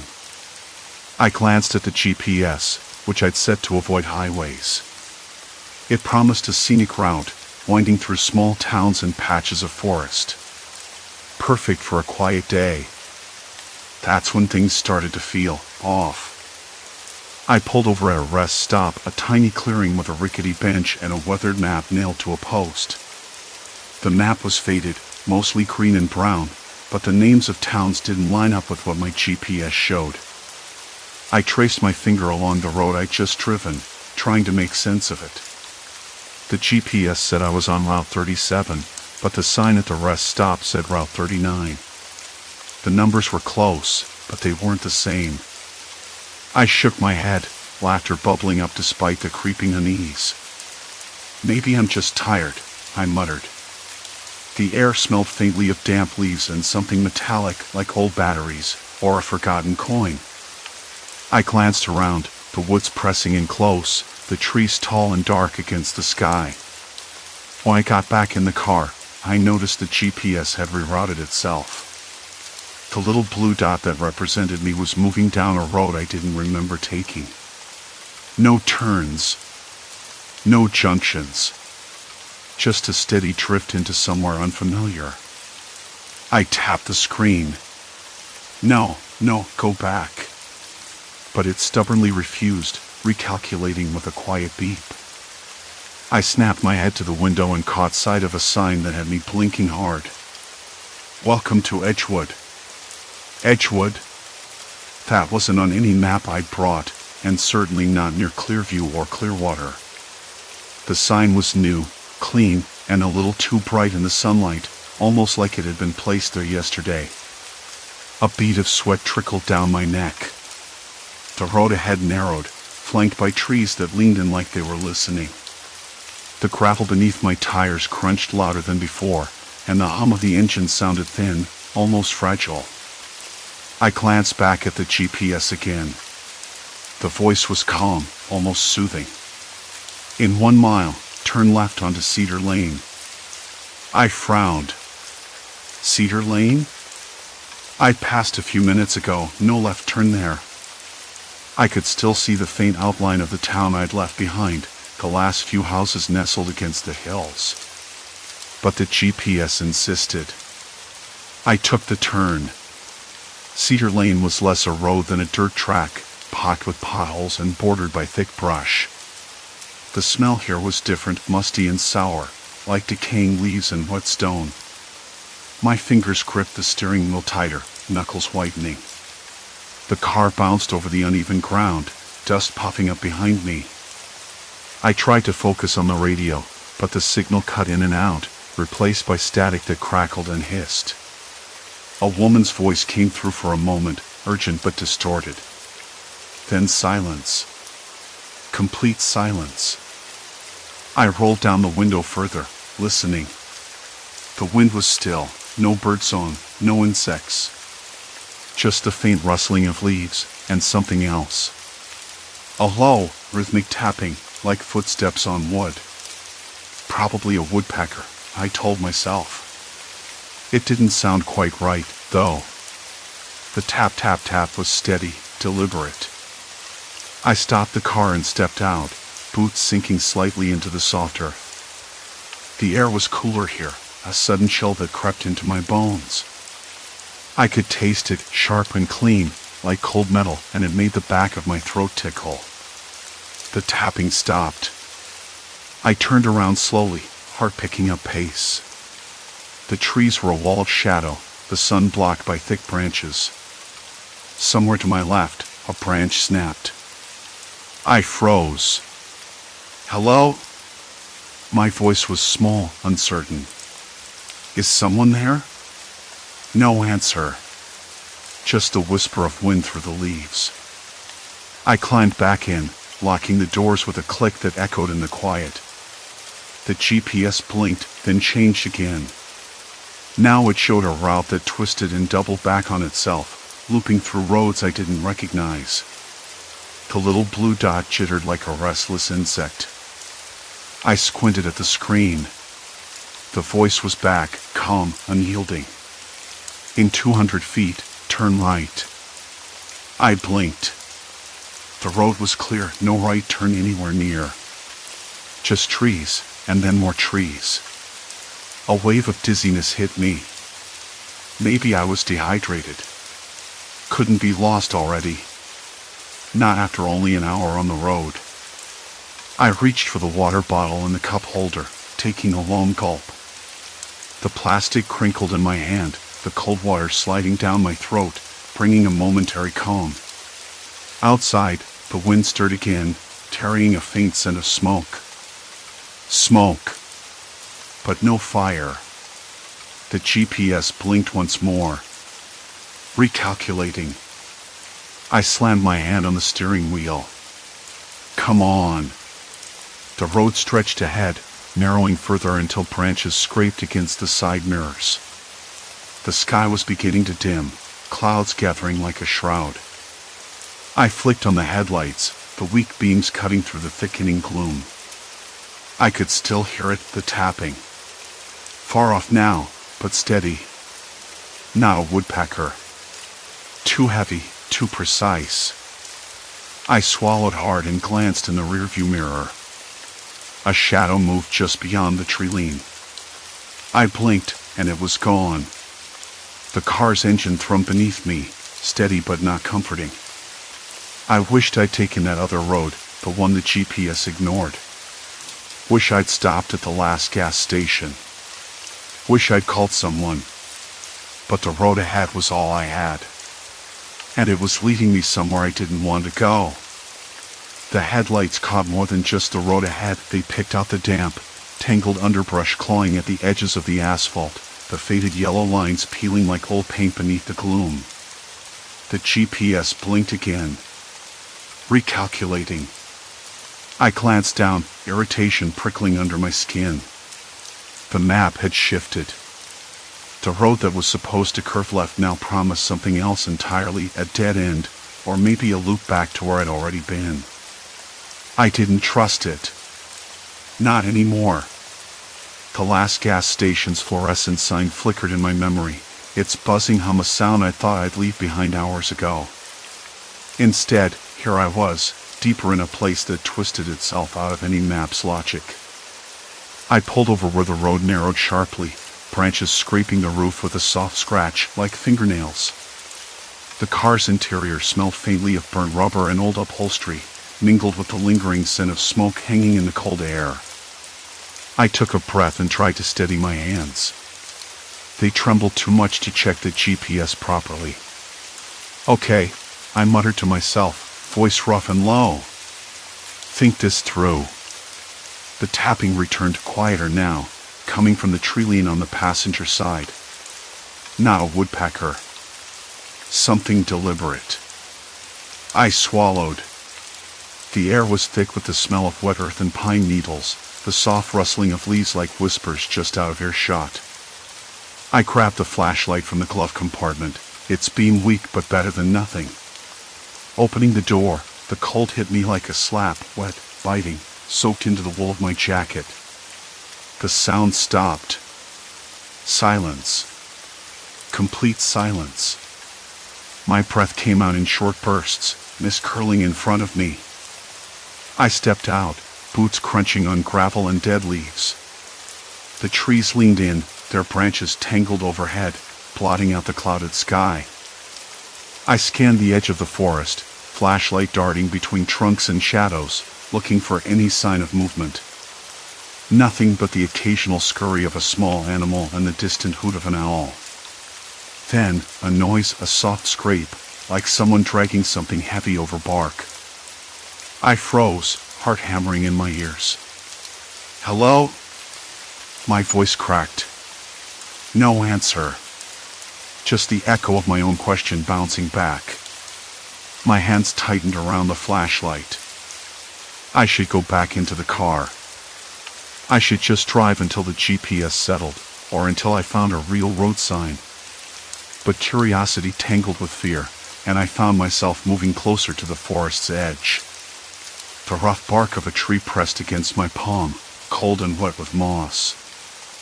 I crouched down and saw the ground was disturbed footprints, maybe a few hours old. Too large for a deer. Human. The shape was clear in the mud, toes splayed, heel deep.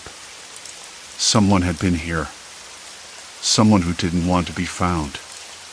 A sudden crack, twig snapping underfoot, made me jerk my head toward the dark. My breath caught, and I swallowed hard again, a dry, bitter taste filling my mouth. "Who's there?" I called, voice louder this time, trying to sound braver than I felt. No reply. I backed away slowly, heart racing, the flashlight trembling in my grip. Getting back into the car felt like crawling back inside a cage, but the warmth and the lock were small comforts. I slammed the door shut, locking it immediately, fumbling with the keys. The GPS screen flashed again, recalculating. I punched the dashboard.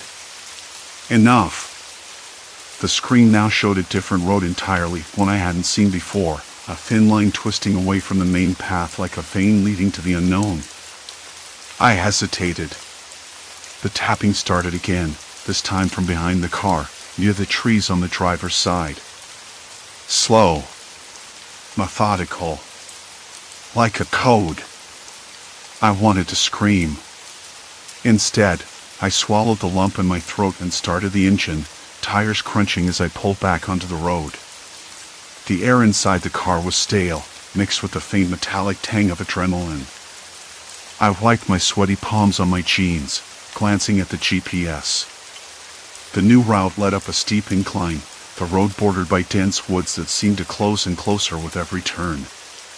As I climbed, the fog rolled in, thick and clammy, smothering the headlights' reach.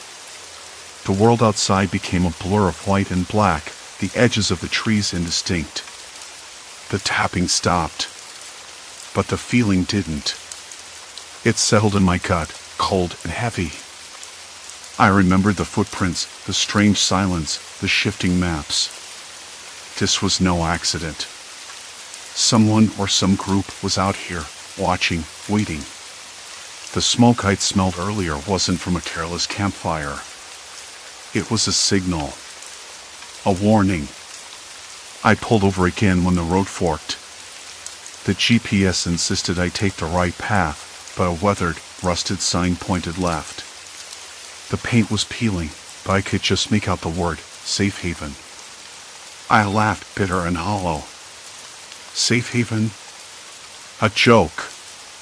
Nothing about this place felt safe. I reached for my phone, hoping for a signal. Nothing. No bars. Just the flickering no service icon mocking me. The tapping resumed, louder now, echoing from the woods on my left, the direction of Safe Haven. My fingers curled into a fist on the steering wheel. I wanted to call someone. Anyone. But there was no one to call. No one to answer. I knew I couldn't stay here. Not with the fog thickening, the roads twisting, and whoever or whatever was out there making sure I never left. But I also knew I couldn't turn back. Not yet. The car's engine idled beneath me, the only thing keeping the darkness at bay. And then, out of the fog, a figure appeared, standing in the middle of the road, arms hanging loosely at their sides. I slammed on the brakes, heart thudding so hard it hurt in my chest. The headlights washed over the stranger's face, but the fog swallowed the details. They didn't move. Just stood there. Waiting. I swallowed again, dry and sharp. Reaching for the door handle, my hands trembling, I realized I didn't know if this person was a friend or the danger I'd been running from all along. The tapping stopped. Silence. Complete silence. Then, a voice, low and calm, cutting through the fog like a knife. You shouldn't be here.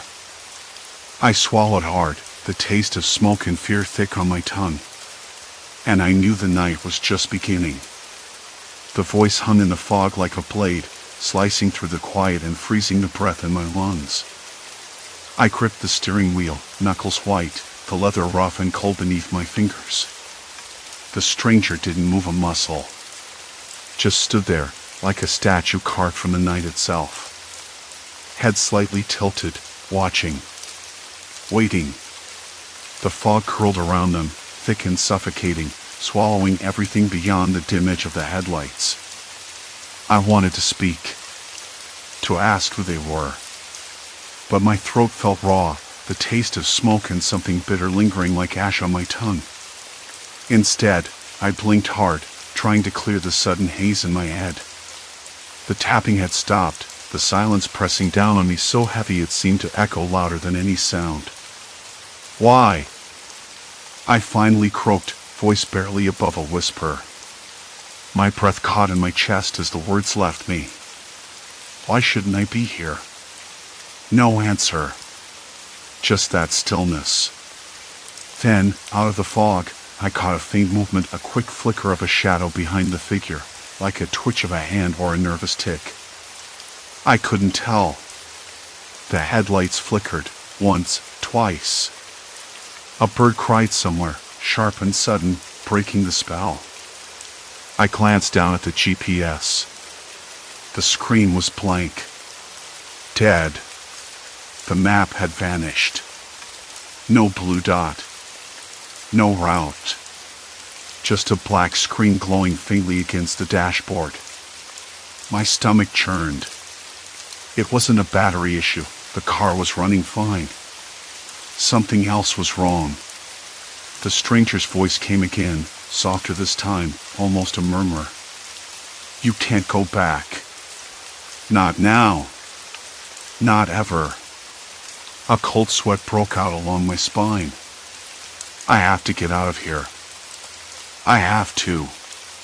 "No," the voice interrupted, steady and final. "They won't let you." My pulse hammered in my ears. Who? Who won't? I pressed, voice rising despite myself. The figure took a step forward. The fog swirled around their boots, soaking into the tattered jeans. "You don't understand. This isn't just a road trip. It's a trap." They set it all up, the signs, the GPS, the roads. "To catch people like you." My hands trembled. I swallowed hard, trying to push down the knot of panic twisting in my gut. "People like me? What do you mean?" The stranger's eyes flicked toward the trees, where the fog thickened and shadows pulsed like breathing things. "Those who don't belong. Outsiders. They watch, they wait. And they make sure no one leaves once they're inside." The headlights caught a glint, something metallic, in their hand. A knife? No. A key. A small, rusted key dangling from a chain. "Why are you telling me this?" I asked, voice cracking. "Because," the stranger said, "you're already in too deep. You're past the point of no return." The words hit like a punch to the gut.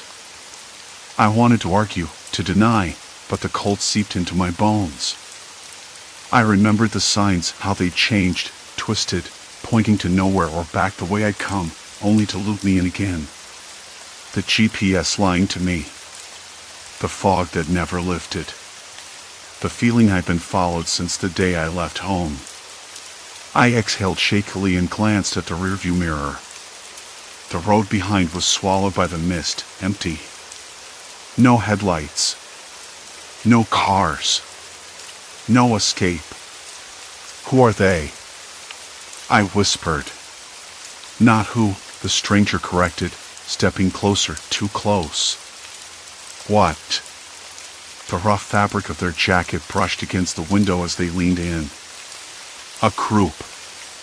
Local. No one talks about them outside these parts. They control the roads, the towns, the people. Outsiders disappear.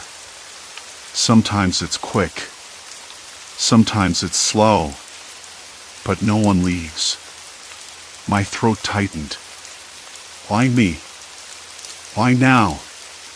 The stranger's eyes narrowed, voice dropping to a whisper.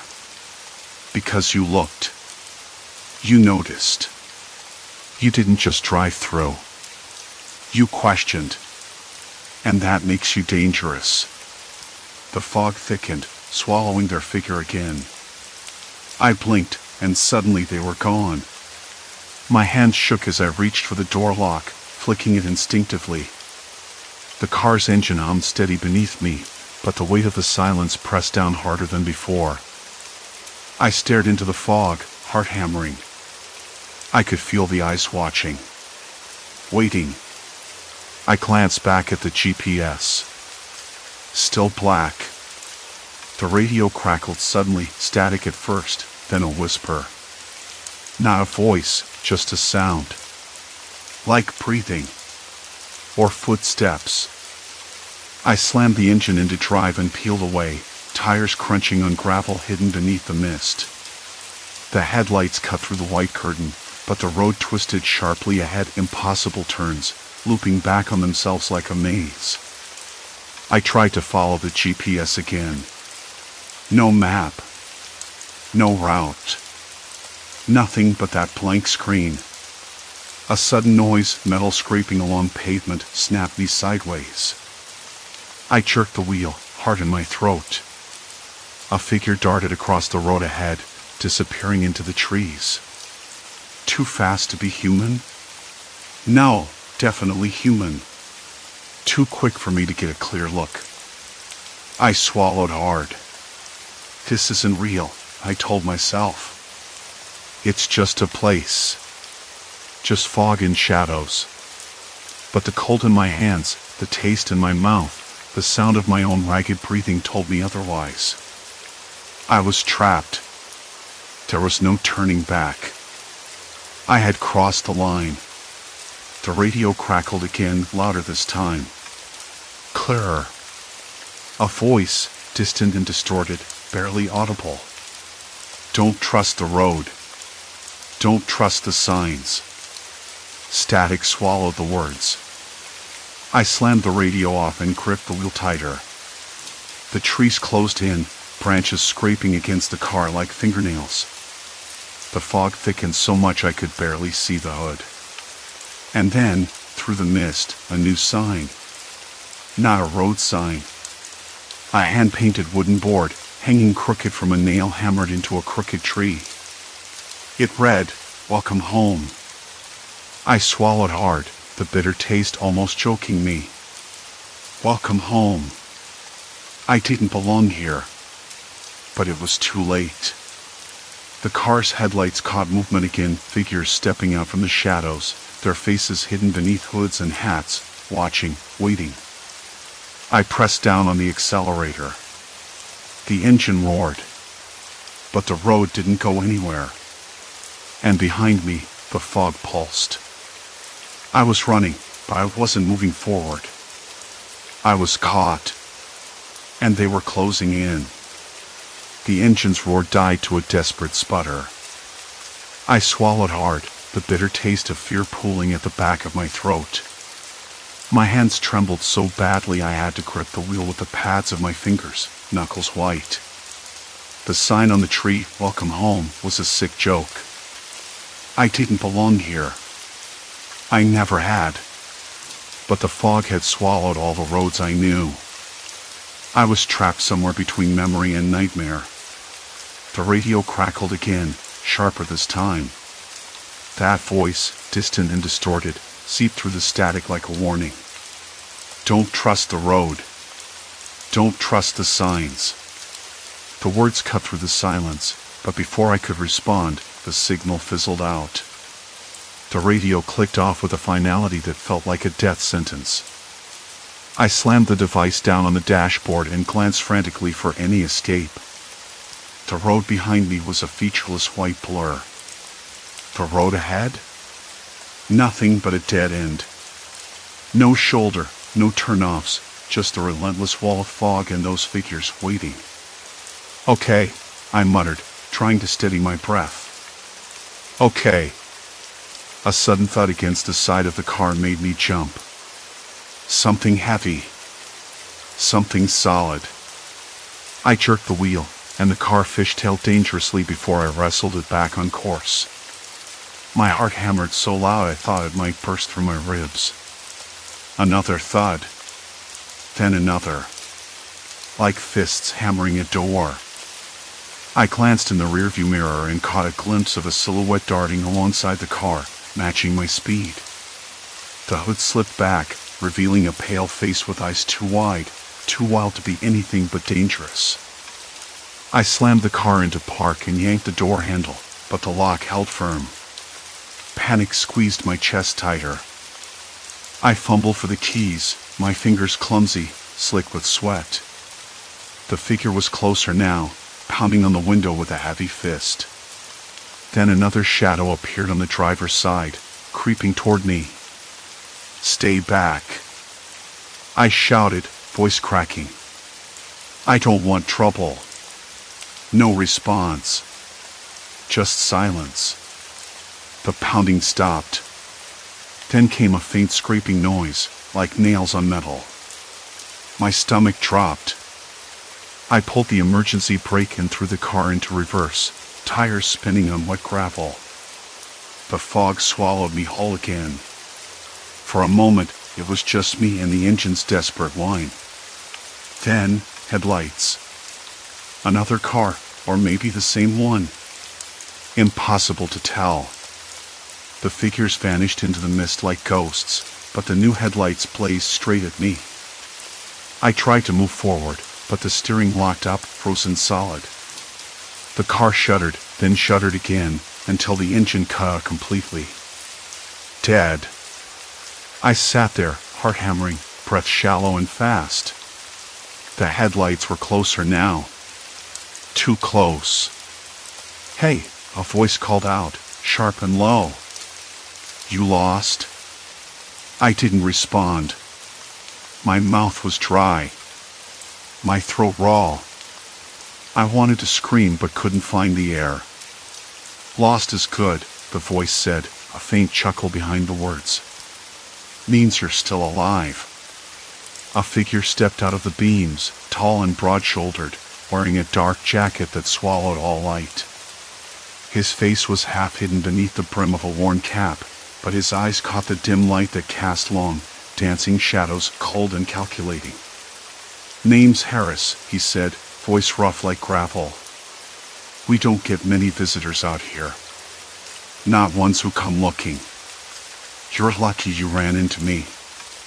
Lucky. The irony wasn't lost on me. My body trembled, but I forced myself to meet his gaze. "What do you want?" I asked, voice steadier than I expected. "Information. Directions. Maybe a place to warm up." His lips curled into a smile that didn't reach his eyes. "But mostly, I want to know what you're doing on these roads." I hesitated. The fog pressed in, muffling the night's sounds, the crack of twigs, the distant howl of a dog, the faint rustle of leaves as if the woods themselves were holding their breath. Something about Harris's presence made the air taste metallic, like copper and cold iron. "I'm just passing through," I said, trying to keep my tone casual, though my insides twisted into knots. He took a step forward, close enough that I could smell the sharp tang of cigarette smoke and something sour, like sweat mixed with dirt. "Passing through, huh? That's what they all say. But these roads aren't for passing." My mind raced. This was no chance encounter. This was a trap. I glanced around, searching for a way out. The fog, the trees, the endless twisting road, it all felt like a cage closing in. "Look," I said, voice low. "I don't want any trouble. Just let me go."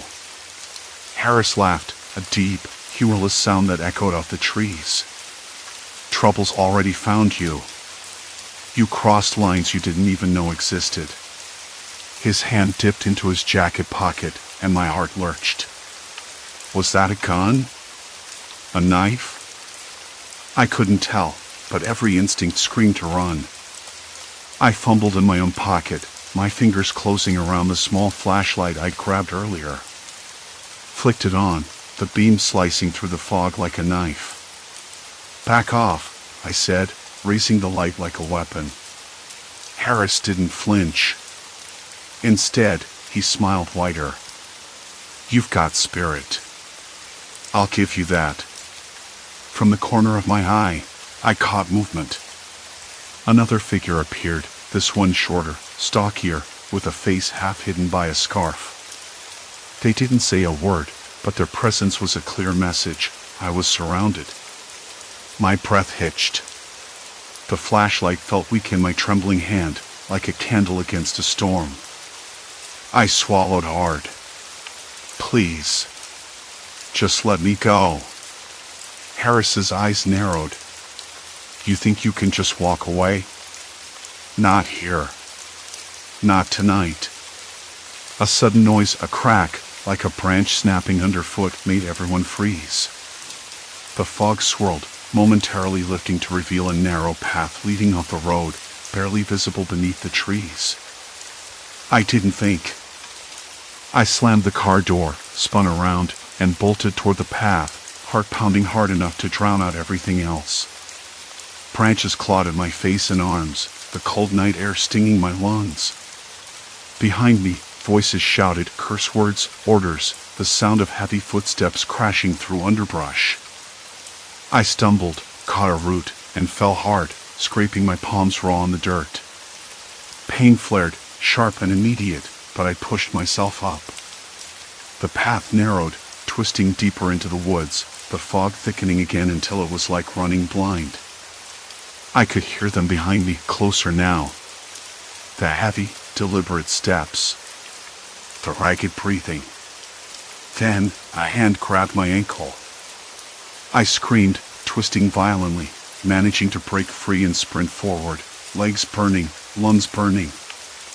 I didn't stop until the sound of pursuit faded into the night. The fog had finally lifted, or maybe it was just thinning enough to show me where I was. I couldn't tell. The sun was low now, slanting through the trees in brittle shards. The air smelled like damp earth and something sharp, metallic, like a faint trace of blood. I kept glancing at the GPS, but the blue dot jumped around like a lost child, spinning in place, then darting off down roads I didn't recognize. None of the signs matched either. One minute I'd see a faded marker for Willow Creek, and the next, it would say West Ridge, or sometimes nothing at all. It was like the forest itself was shifting, swallowing the roads I tried to follow. I stopped the car just past a bend where the trees leaned so close their branches tangled overhead, blotting out the sky. My hand shook as I turned off the engine. The silence hit harder here. Not the peaceful kind you expect in the woods, but the kind that presses on your ears, making every small noise feel enormous. A twig snapped somewhere behind me. The sound was sharp enough to make me jump. I stared down the dirt road, half expecting someone to step out from the shadows. No one came. I took a deep breath and tried to calm the tremors in my limbs. This was ridiculous, I kept telling myself. I'd been on solo trips before, had gotten lost a time or two. But this was different. Every wrong turn had led me deeper into something I couldn't name, and the feeling in my gut wasn't just fear, it was warning. I knew it. Something was out here, watching. I forced my eyes back to the GPS. The screen flickered, and for a moment, the route I'd been following disappeared. Then it reappeared, but the arrow was pointing in a different direction, back the way I'd come. I wanted to argue with the thing, to shout at it, but I just sat there, swallowing the dry lump in my throat. "I need to move," I whispered, even though no one was around to hear me. The car had barely rolled forward when I saw the figure. At first, I thought it was a trick of the light, a shadow cast by some crooked branch. But no! There was a man standing on the side of the road, half hidden by the fog. His clothes were dark and ragged, and his face was turned away. I slammed on the brakes, heart slamming against my ribs. He didn't move. I sat frozen, watching as he slowly turned to look at me. His eyes caught the fading light, reflecting back something cold and unblinking.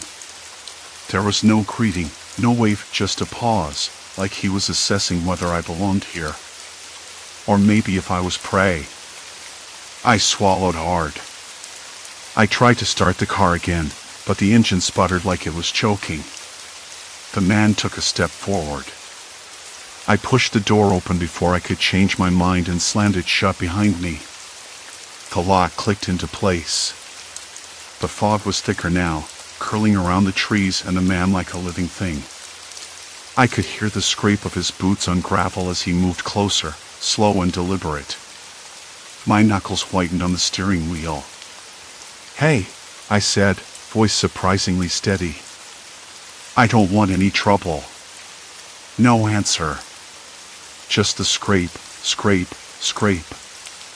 I glanced down at the gear shift, willing it to turn over. The car growled, and I jerked forward, sending a cloud of dust into the air. The man stumbled back, melting into the mist. The trees seemed to close in behind him. I didn't look back. The GPS went dark, and the radio crackled with static. For a moment, I thought about pulling over again, trying to find a signal on my phone. But the thought made my skin crawl. I had to keep moving.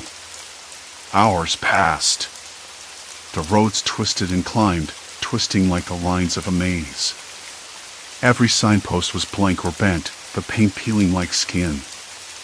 My stomach growled, but I was too tense to eat. I kept glancing in the rearview mirror, half expecting to see the man or someone else. At some point, fatigue gnawed at me so hard I had to pull off into a small clearing surrounded by towering pines. I killed the engine and sat there, the silence pressing in again. I pressed my hands to my face, trying to wipe the sweat and dirt away, but it only smeared the grime. Was I losing my mind? I thought about calling someone, anyone, but my phone was dead. No bars, no signal. The charger cable had frayed days ago, probably when I dropped it in the rain. I had one flashlight and a half-empty water bottle. My boots were caked in mud, and my jacket smelled of smoke and pine needles. I leaned back against the seat, closing my eyes. The memory of the man's eyes stayed with me, cold and unreadable. What did he want? Was he alone? Dangerous? Would he come back? I tried to imagine what I'd do if I saw him again. Fight? Run? Hide? None of it felt right. None of it felt safe. The sun dipped lower, turning the sky a bruised purple. I unlocked the door, stepped out into the chill. The forest was quieter now, except for the distant call of a dog, sharp and lonely. The smell of smoke was stronger here, like a campfire left smoldering. I started walking. No plan, just moving forward, toward whatever I hoped was the edge of this endless maze. The ground was soft beneath my boots, the moss thick and spongy. My breath came out in clouds, and the cold bit at my cheeks. I kept my eyes on the treetops, where the last light flickered. Then I saw it. A road. Paved. With a cracked yellow line running down the middle. Relief and suspicion warred inside me. I stepped onto it, listening. No footsteps. No voices. Just the rustle of leaves and the distant hum of a car. I walked. The road stretched ahead, straight and familiar. The trees thinned, and I caught glimpses of blue sky. I didn't look back. When I reached the first gas station, I felt my knees buckle. I sank onto a bench outside, the rough wood digging into my skin, but I didn't care. I pulled out my phone, and for the first time in days, the screen lit up with signal bars. I called my sister. My voice cracked like dry wood. "Sarah, I'm okay. I'm coming home." The attendant inside watched me quietly, a faint smile on his lips. I imagine he'd seen others like me lost, broken, clawing their way back from the edge. I closed my eyes. The road had almost swallowed me whole, but I'd come out the other side. Maybe not unscathed. Maybe not the same. But I was still here. And that had to be enough. Story 5, Voices from the Basement, Radio Signals from Beyond. The antenna looked like it belonged on a weathered ship, not perched atop my dingy rooftop in the middle of a city that never quite settled down. I stepped back, wiping sweat from my brow with the sleeve of my shirt, the rough fabric catching on a fresh scratch. The sun was already dipping behind the low skyline, casting long shadows across the peeling paint of my apartment walls. The air smelled faintly of burnt toast from the building next door. Mrs. Reynolds was probably at it again with her ancient toaster. The smell made my stomach turn a bit, but I ignored it. I plugged the radio back in, the hiss of static filling the cramped room. The antenna, finally, held steady. I turned the dial, expecting the usual mix of late-night talk shows and static bursts, but instead, a faint voice broke through. At first, it was just a jumble of words, like a half-remembered dream. "Help, please, don't." I froze, heart skipping. The voice was urgent, shaky, but there was something oddly familiar about it. I leaned closer, adjusting the volume with a trembling hand. The static swirled, then the voice came again. "Is anyone there? I'm stuck in the basement. Please." The coldness crept up my spine. Basement? My mind raced through the building's layout. I had no basement, just a cramped crawl space under the stairs. No one should be down there. "Hello?" I said aloud, though I knew it was useless. The voice faded into static again, replaced by what sounded like muffled banging. I tapped the radio, hoping I was imagining this, but the sounds persisted, snatches of conversation, cries for help, a door slamming somewhere distant. I switched stations, but the voices followed, fragmented and overlapping. One sounded female, panicked. Another male, whispering, "Don't come down here." The words sent a shiver through me. My hands trembled. I set the radio down on the table, the wooden surface rough beneath my fingers. I could hear the city outside, distant sirens, a dog barking twice, tires crunching on uneven pavement. Inside, the apartment felt too warm, the stale air sticking to my skin like a second layer. I tried to shake off the unease. Probably interference, or some prank call. Maybe a radio drama I hadn't heard before. I told myself that, but my throat felt tight, dry. I sank into the threadbare couch, the fabric prickling my arms. The voices came back, softer this time, almost pleading. "Please, you have to listen. It's not safe." I grabbed the radio again, hands sweaty, and adjusted the antenna slightly. The voice sharpened, clearer, but still fractured. "They're watching. Can't trust anyone. Lock the door." "Who are you?" I whispered, the words barely forming. The voice didn't answer, only the static returned, scratching in my ears like nails on a chalkboard. A sudden creak from the hallway made me jump. I glanced toward the door, locked, I was sure. The building was old, settling, but tonight every noise seemed deliberate, like a warning. I pulled my jacket tighter around me. Was I losing it? The logical part of my brain argued the radio was picking up signals from some nearby emergency service or a poorly tuned frequency.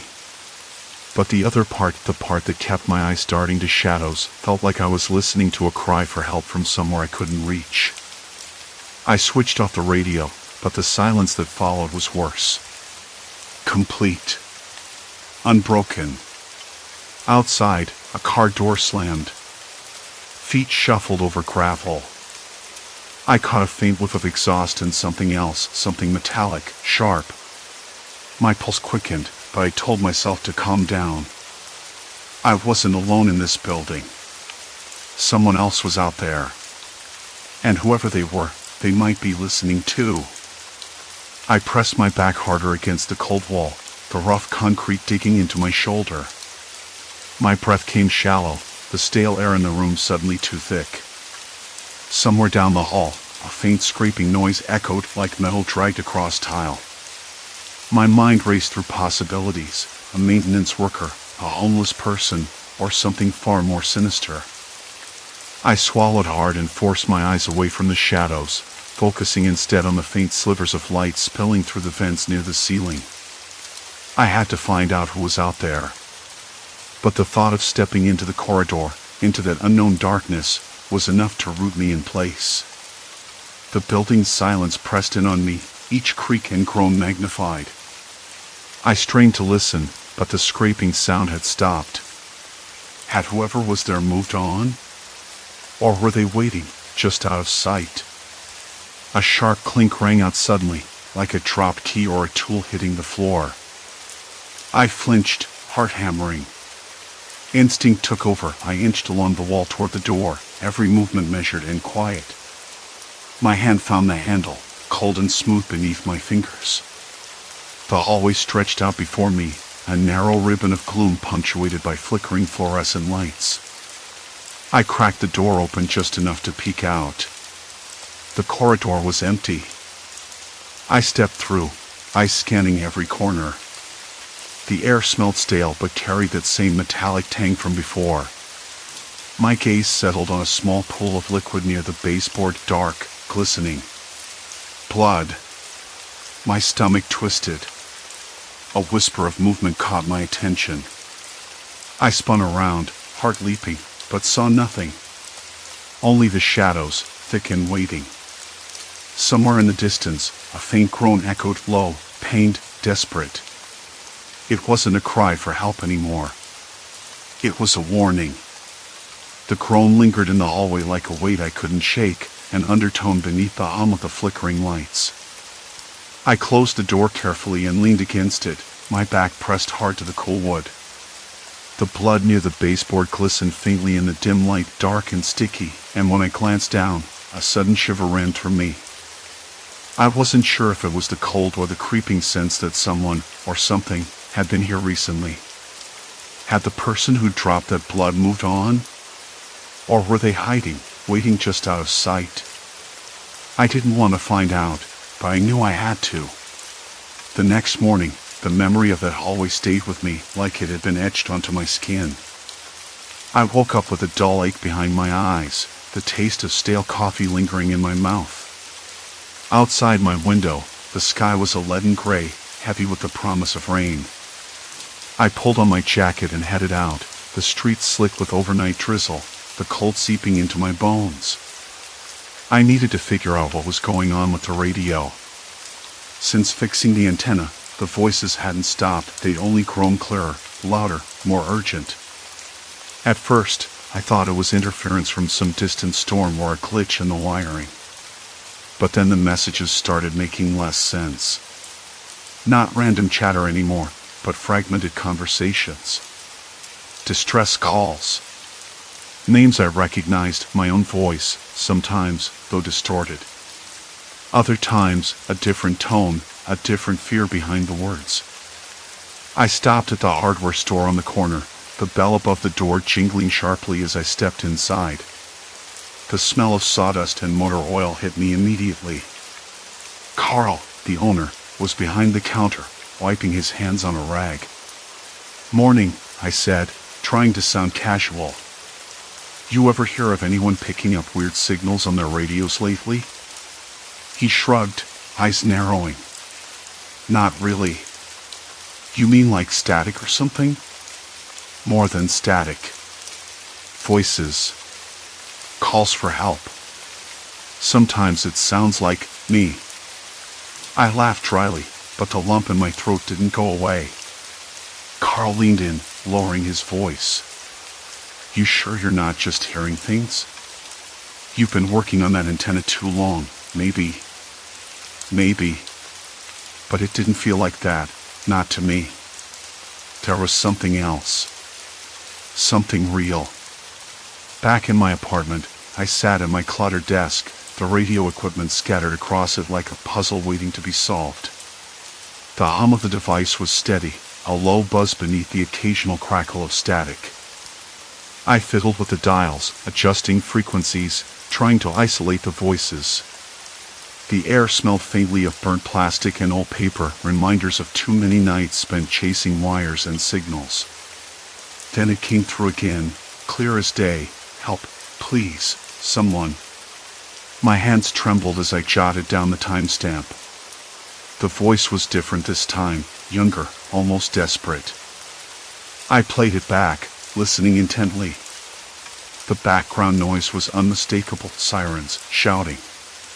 A man's voice barking orders, a woman crying somewhere beyond the radio waves.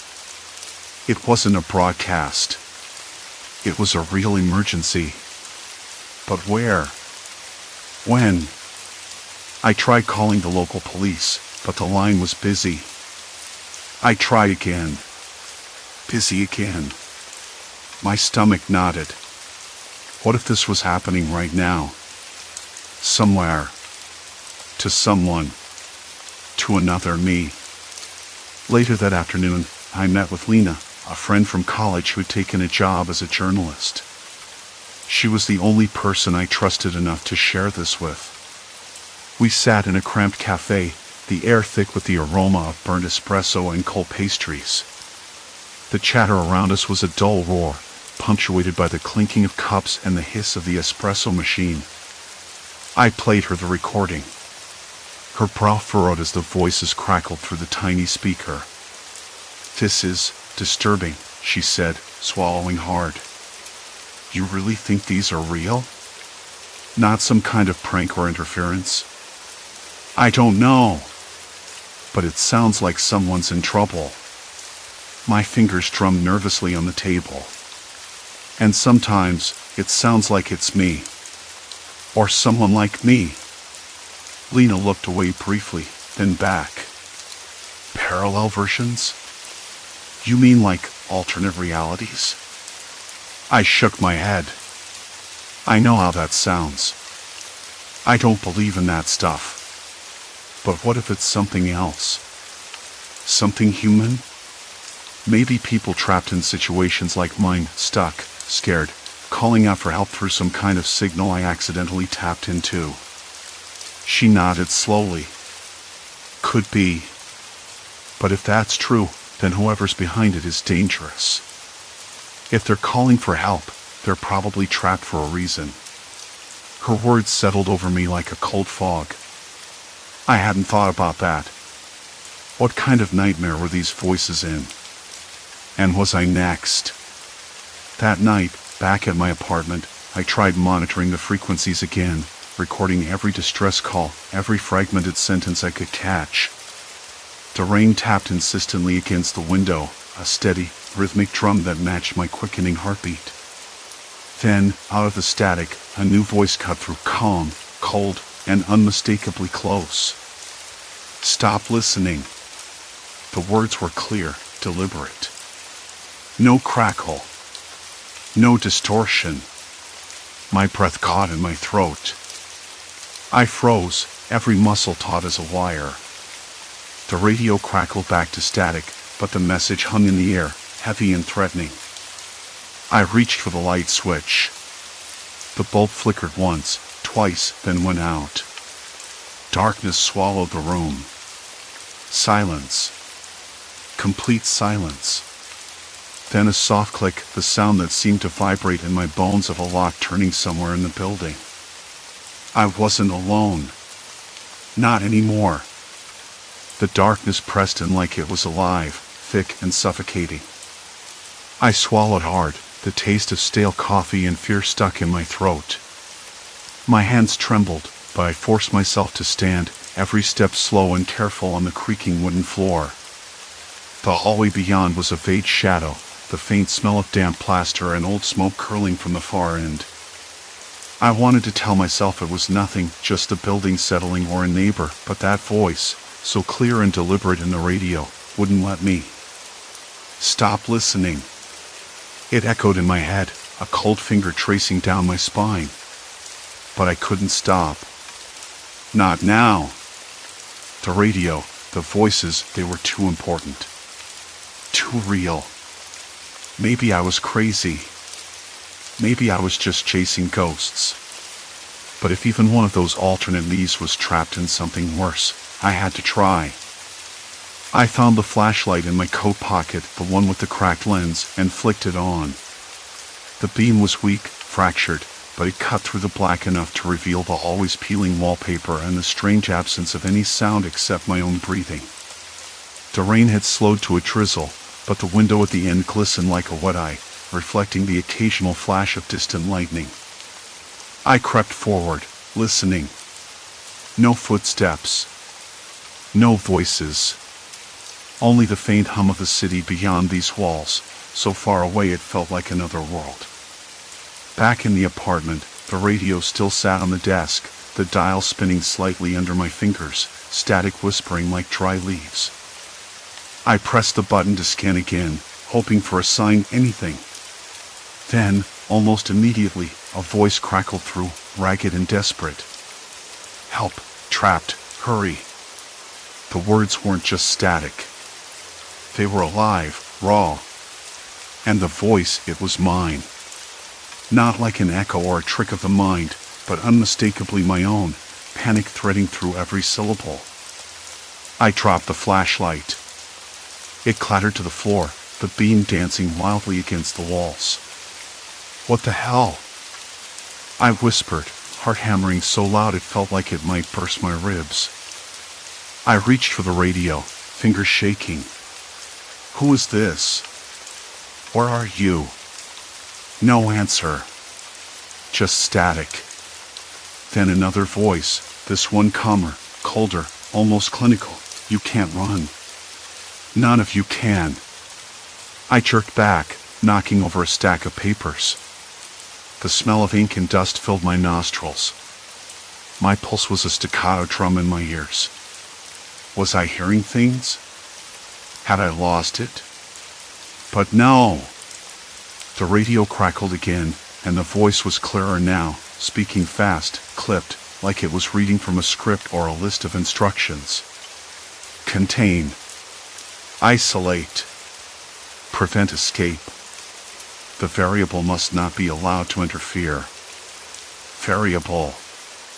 Me. I sank onto the floor, the cold plaster biting through my shirt. The pieces slammed together in my mind like a puzzle with jagged edges. These weren't just voices. These weren't just broadcasts. They were real-time cries from versions of me, trapped. And whatever was hunting them wasn't just a coincidence. It was organized. Human. Methodical. I thought about the last few days, how the voices started out fragmented, distant, then grew sharper, more urgent. How the woman at the hardware store had looked at me like she knew something but wouldn't say it outright. How the radio antenna, once fixed, seemed to pull me into something I couldn't escape. A sudden noise made me jump, a faint scraping from the apartment next door. Like someone dragging a chair or a box across the floor. The building groaned, settling again, or maybe warning me to stop. I wanted to run. To shut everything down. But the radio was alive in my hands, and I couldn't let go. Suddenly, a new voice burst through the static, breathless and frantic. Don't trust the protocol. They're watching. Inside. Listening. I'm not safe. I froze. Inside. Listening. My skin prickled. The idea of someone, something inside the building watching me sent a cold wave crashing through my chest. I glanced around the dark room, every shadow suddenly a threat. My breath came fast, ragged. Who are you? I whispered, half to myself. No answer. Only the faint hum of static, and then a click, the same lock-turning sound echoing again down the hall. The flashlight lay forgotten on the floor, its weak glow pulsing like a heartbeat. I stood, breath shallow, and moved to the door. My hand hovered over the knob, slick with sweat. Behind that door was the unknown. A threat I couldn't see but felt crawling under my skin, crawling closer. There was no going back. I was already in this. The radio crackled one last time before cutting out completely. No voices. No static. Just silence. The silence that screamed. I reached for the chain lock on the door and snapped it shut behind me, locking myself in. Outside, footsteps. Slow. Deliberate. And then a whisper, so close it was almost in my ear. You're part of this now. I didn't move. Couldn't. Because I knew, in that moment, I was already lost. The weight of those words settled over me like a shroud. My breath hitched as the shadows shifted, forming shapes that danced just beyond the dim light. Heart pounding, I pressed my back against the cold wall, eyes searching for any hint of escape.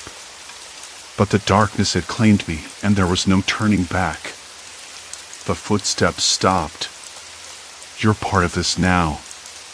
The whisper repeated, no louder than a breath, but it echoed inside my skull like a hammer striking glass. It wasn't a threat I could see, not yet. But I knew it was there. Waiting.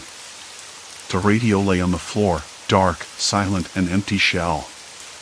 The flickering bulb overhead cast a sickly yellow glow, buzzing and struggling to stay alive. I watched the light pulse, like a heartbeat dragging me deeper into some endless throb of dread. A distant dog barked twice, sharp and sudden, then nothing but the heavy, cloying quiet. I swallowed. My mouth was dry. Bitter. I wanted to move, to run, but my legs felt cemented. My hands trembled as I gripped the chain lock, fingers slick with sweat. I told myself to stay calm, but my throat tightened, and a shiver ran down my arms. Then something scraped. Low and slow. Against the door. Fingernails? Maybe a key dragged across the wood? My heart caught in a chokehold. The sound repeated, deliberate, like it was testing me, probing for a weakness. I pressed my ear to the door, breath shallow, and caught a faint murmur almost lost in the scraping. A voice. Help, please. No. That couldn't be right. I jerked back, pulse racing like I'd just been punched in the gut. The voice was hoarse, desperate. The words cut through the silence like glass shards. It was me. Or someone who sounded exactly like me. I swallowed hard and forced myself back to the door, pressing my ear against the cold wood again. I wanted to tell myself it was a trick of the radio, a delayed broadcast from some parallel nightmare. But the voice was clear, raw, and close, too close not to be real. Please, it whispered again, more urgent this time. They're coming. I stumbled back, knocking over the radio. It clattered against the floor, the cord snagging and pulling loose from the socket with a sharp pop. The room plunged into near darkness as the flickering bulb finally gave out. A faint buzz lingered, then silence swallowed everything. I stood frozen, the darkness enveloping me like a suffocating cloak. My skin prickled, every hair on my arm standing on end. The stale air tasted metallic, like blood, thick and heavy. Outside the door, the scratching stopped. Silence. Complete silence. Then, footsteps.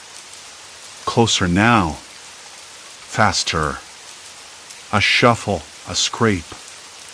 The door frame groaned under pressure. I could almost hear the breath on the other side, ragged, uneven. I wanted to scream, to bolt, but my body betrayed me. I was trapped. Like those voices I'd been hearing, the parallel versions of myself, each caught in their own nightmare. I was one of them now. Open up, a voice hissed through the door crack. You don't want to do this. The voice was different from before, deeper, colder. No mercy. No hesitation.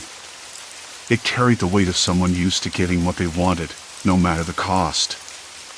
I swallowed the lump in my throat and forced myself to speak, voice shaking but steady enough. Who are you?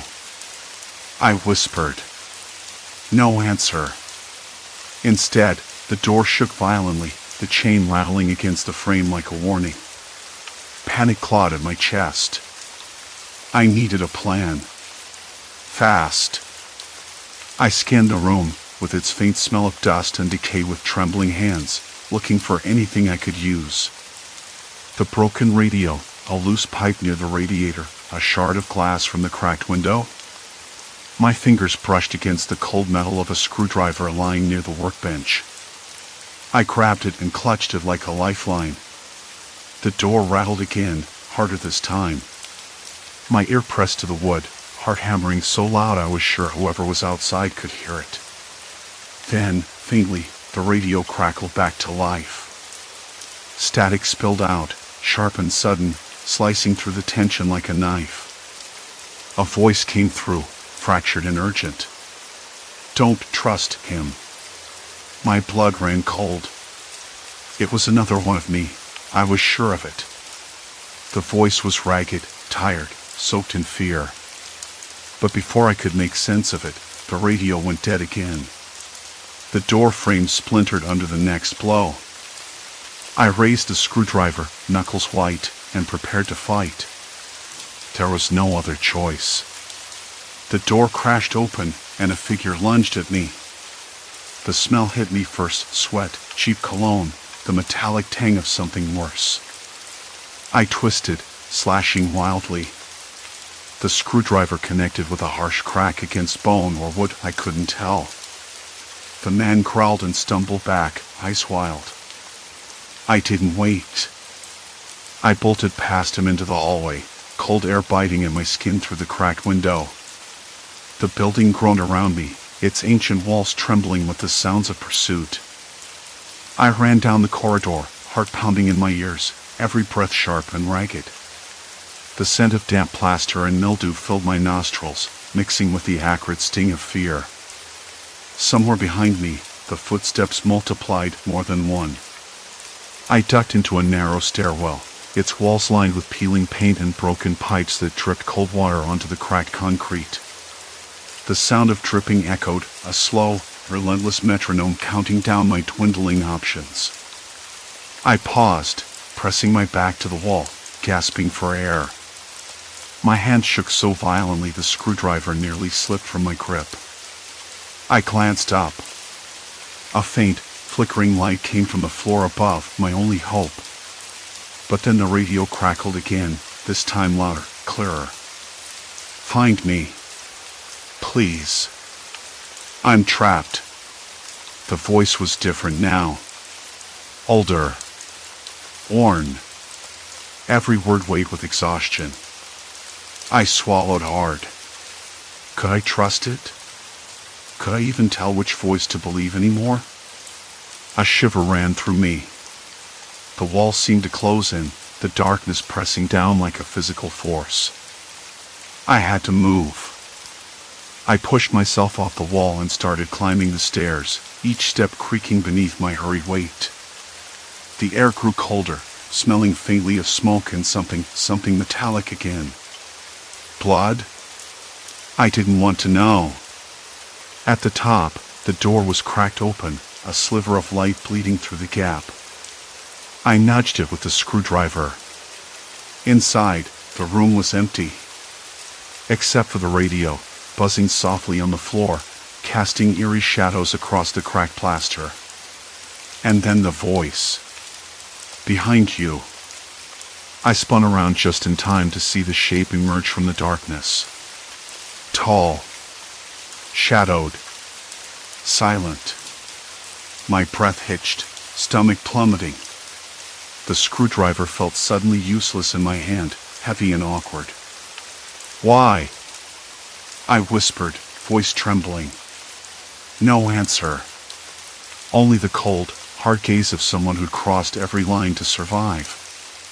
Someone who knew exactly what this was: a game, a trap, a nightmare with no end. The radio crackled again, a final whisper in the dark. "You're not alone." And then the lights went out. Silence. Complete silence. The fight wasn't over. Not yet. It was inside me. The silence after the lights went out was suffocating. My lungs seemed to shrink inside my chest, each breath shallow and sharp. The radio lay on the cracked floor, its soft buzzing like the pulse of a dying animal. I stayed frozen, the screwdriver still clutched in my hand, my knuckles white. The shape, the man or whatever he was, stood just beyond the faint glow of that single sliver of light slipping under the door. I couldn't see his face, but I could feel the weight of his gaze like an anchor dragging me down. Minutes passed. Or was it seconds? Time lost meaning. The cold settled deeper into my bones, mixing with the metallic tang in the air. Blood, yes, but something else, something chemical, slick and acrid. I swallowed hard, my mouth suddenly dry and bitter. And then the radio crackled again. That voice. Not a broadcast. Not a memory or a distorted emergency call. It was real. Right there, in the same room, tangled in the same nightmare. "You're not alone." The words hit me like a blow, packing a strange mix of warning and comfort. I wanted to respond, say something, anything, but my voice was gone, swallowed by the dark. Then, with a suddenness that made my heart jump, the lights flickered back on. The room was empty. The shape had vanished. I dropped the screwdriver, the clatter echoing too loudly in the small space. The radio's hum steadied, its usual static returning. I stared at it, half expecting the voice to come back, but there was only silence now. I sank to the floor, back against the cold plaster wall. The rough texture scraped through my shirt, scratching me awake. My hands trembled as I wiped sweat from my forehead, the chill in the room contrasting with the heat rising in my chest. Something had changed. I knew that. The voice, the shape, it wasn't just a hallucination, not a trick of the light or a glitch in the radio. It was real. And I wasn't alone.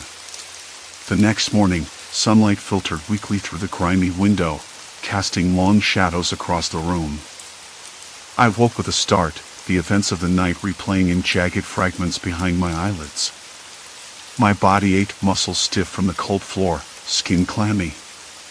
Outside, the distant bark of a dog broke the quiet, a normal sound that somehow felt out of place after everything.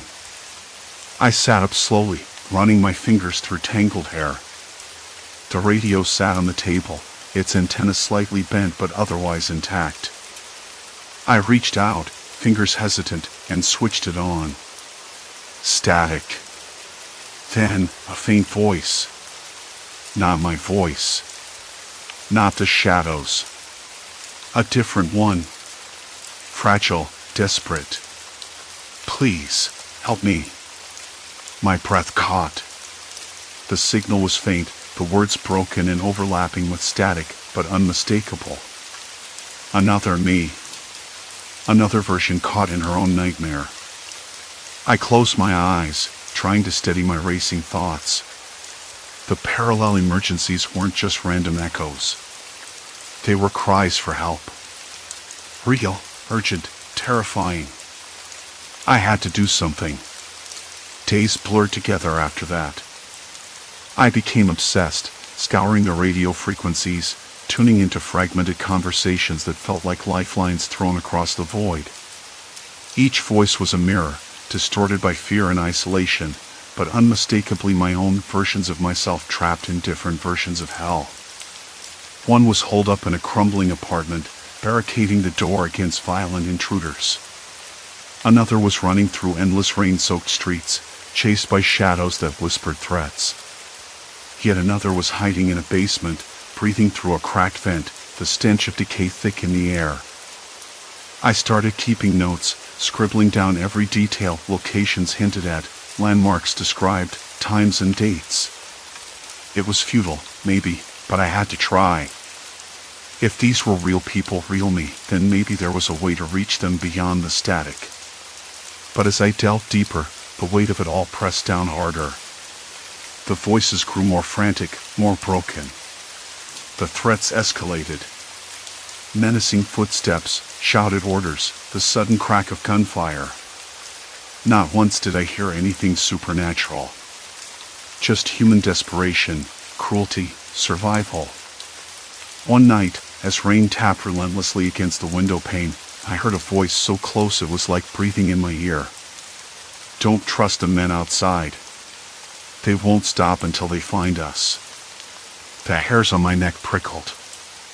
I imagined that other me, trapped and terrified, hearing the same words I'd heard on the stairs, words that had led me here. Could I have escaped? Would that version of me escape? I didn't know. The radio fell silent, and I realized I was alone again. But something inside me had shifted. The fear was still there, yes, but so was a fierce clarity. I wasn't just a passive listener, a receiver of pain and terror. I was a witness, a potential lifeline. I started making plans, not just to listen, but to act. To map the signals, to trace the voices, to find some way through the chaos. Because if those were me, trapped and fighting, then giving up wasn't an option. Weeks later, the immediate threat, the shadowed man, whoever he was, never returned. The police never came. The city moved on, unaware of the parallel horrors playing out in static and silence. But I didn't move on. The antenna I'd fixed, the radio that had started it all, it was still there, humming softly in the corner of my room. A fragile bridge between worlds I could barely understand. Sometimes, late at night, when the city was still and the hum of electricity filled the air, I'd hear a faint whisper, a crackling voice calling out from somewhere else. And I'd answer. Because maybe that's all any of us can do. Listen. Reach out. Hold on. The nightmares hadn't ended. They never really would. But I was no longer alone in them. And neither was anyone else. Story 6, Mariner's Wraith Haunting, Lost Crew's Terrifying Secret. The tide had been unusually low that morning, dragging the sea back like it was reluctant to spill its secrets. It was the kind of morning that made you think twice before stepping into the unknown, but curiosity had a way of gnawing at me. That ship, the Mariner's Wraith, had been stranded on this stretch of coast for as long as anyone could remember. No one had touched it in years.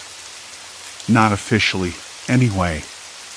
The town council declared it a hazard too dangerous to approach. Yet here I was, camera slung over my shoulder, notebook in hand, chasing stories that no one else wanted. Beautiful wreck, my colleague, Mark, said behind me. His voice cracked like dry wood. But it's just a hunk of metal now. Nothing left but rust and memories. I nodded but didn't reply. The wind had picked up, carrying a faint, sour smell that I couldn't place. Something sharp and metallic mixed with the brine. My stomach tightened. It wasn't the smell of the sea. Not really. The Mariner's Wraith sat awkwardly, half tilted on the sand, its bow dug in like a beast refusing to move. Its paint peeled in long, curling strips, revealing patches of corroded steel. The windows were dark and opaque, like blind eyes. A faded nameplate hung crooked on the stern, rusted beyond legibility. The ship looked tired. Dead, almost. That's what drew me in. I was here because I wanted to understand. People had whispered about the crew, how they vanished overnight, how the ship was quarantined and left to rot. Stories were half remembered, tangled with rumor and fear. No one had ever dared to board it since the quarantine was lifted, assuming there was nothing left but ghosts and silence. but I didn't believe in ghosts. Not really. Mark adjusted his scarf and gestured toward the ship's gangway, where a thick chain dangled loosely, swaying like a pendulum. "We shouldn't be here," he muttered. "This place has been off limits for a decade." I smiled, though my throat felt dry. "That's exactly why we have to be." My voice was steadier than I felt. He didn't argue. Instead, he pulled his gloves tighter, the leather creaking softly. The pier groaned beneath our feet, a long, low moan that mingled with the slap of waves and the distant cry of gulls. There was a rhythm to it, an eerie kind of music. I stepped closer to the gangway, scanning the deck with my eyes.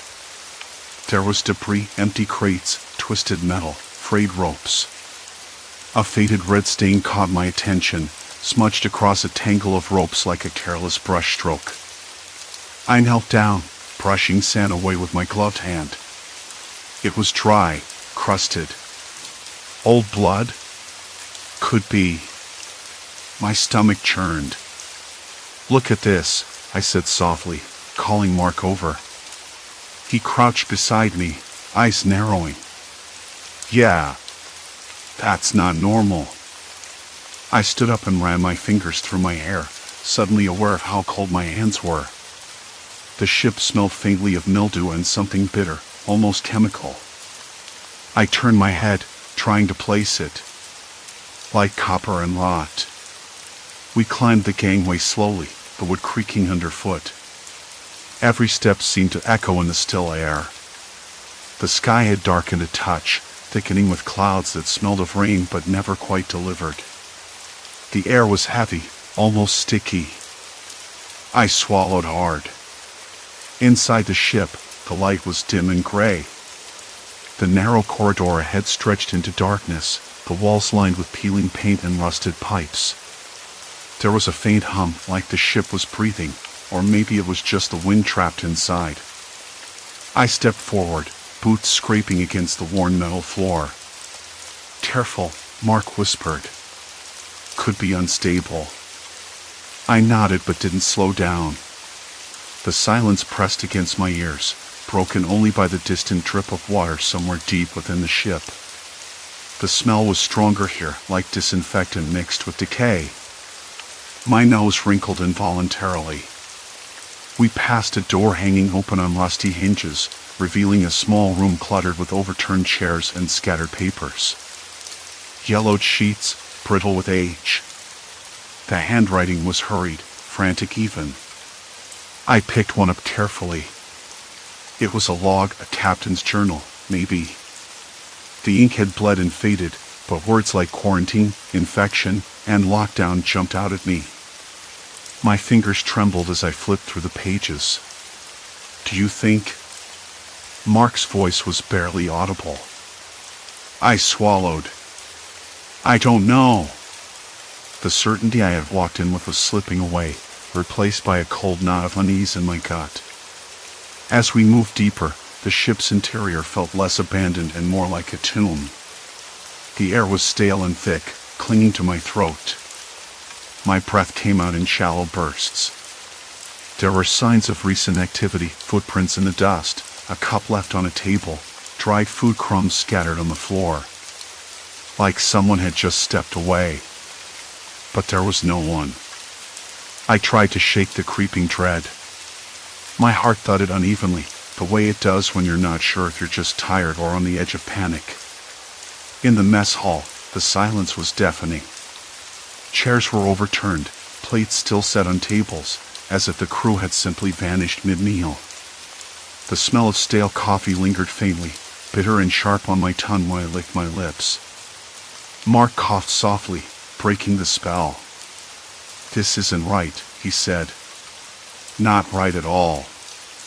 I nodded again, eyes scanning the room, with its faint smell of dust and decay.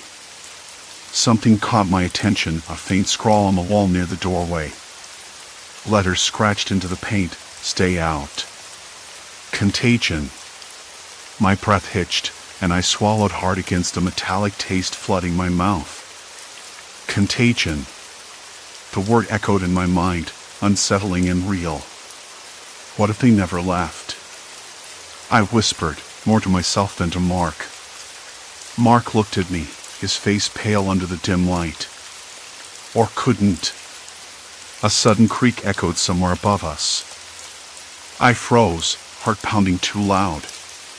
The ship wasn't as dead as it seemed. Something was still alive here. Watching. I wanted to turn back. I wanted to run. But I didn't. Not yet. The creak above us had barely died down when I forced my legs to move again. I glanced up at the narrow staircase leading to the deck above. The wood groaned under its own weight, the peeling paint flaking off like brittle skin. "We need to check the bridge," I said, voice low. Mark nodded, pulling his flashlight from his backpack. The beam flickered, unsteady, but it cut through the thick dark like a blade. We climbed, step by cautious step. The air grew colder, damp with salt and something else, something faint but sour. I rubbed my arms, the chill crawling under my jacket. The silence was oppressive. Even the ship seemed to be holding its breath, waiting. The bridge was a small room with cracked windows, dust layered thick on the consoles. A map table stood in the center, its surface scratched and stained. I ran my fingers over it, feeling the rough texture of old paper and dried glue. The ship's last known course was marked in faded ink, heading nowhere fast, straight into a dead zone on the charts. Mark circled the room, shining his light on the instruments. "Look at this," he said, pointing to a small radio set. Its dials were frozen, the static crackling softly, like a distant whisper. They tried to call for help. Or warn someone. Or both, I muttered, swallowing past the dryness in my throat. Then I noticed a notebook lying open on the desk. Its pages yellowed, corners curled. I picked it up carefully. The handwriting was neat but hurried log entries, dates, notes about symptoms, quarantine measures, desperate reminders. Day 14, I read aloud. Crew showing signs of fever, cough. Isolation protocols in place. No contact with shore. Supplies running low. The ink smudged here, as if someone's hand had trembled while writing. They quarantined themselves. Mark crouched beside me, peering over my shoulder. But why no evacuation? No rescue? I shook my head. Something went wrong. My fingers brushed the next line. Containment breach suspected. Air filtration compromised. Do not remove masks. The words felt like a punch to the gut. Masks. Breaches. Contagion. A sudden metallic clang echoed from below deck. I jumped, heart spiking. Mark cursed softly. That can't be good. We exchanged a look. Neither of us wanted to be the first to say it aloud, but it hung between us like a thick fog. Something was still moving down there. Something alive. "Let's check it out," I said, my voice steadier than I felt. Part curiosity, part stubbornness. We couldn't just stand here, pretending the ship was empty. The stairwell smelled worse now, stench of rot, stale sweat, and something chemical, like bleach gone bad. The walls were damp, covered in patches of mold that looked like blackened skin. My fingers traced the rough plaster, cold and crumbly beneath my touch. At the bottom, we entered what once must have been the crew quarters. Bunk beds lined the walls, thin mattresses stained with rust and dark spots I didn't want to identify. A small metal locker sat open, its contents spilled out, ragged clothes, half-empty water bottles, a faded photograph of a smiling family pinned inside the door. I paused, the photo catching me off guard. The faces looked so alive, so normal, until I noticed the black tape covering one man's mouth, a crude X scratched over his eyes. The image was torn, edges frayed. I swallowed hard, a bitter taste rising. Why would they do that? I whispered. Mark shook his head, eyes scanning the room. Maybe a warning? Or something else. Footsteps. Barely audible, but definitely there. We froze, breath caught between our ribs. The sound came again, soft, dragging, like someone struggling with a heavy load. It wasn't a ghost. It was flesh and bone. Over here, Mark whispered, leading me toward the far corner where a door hung ajar.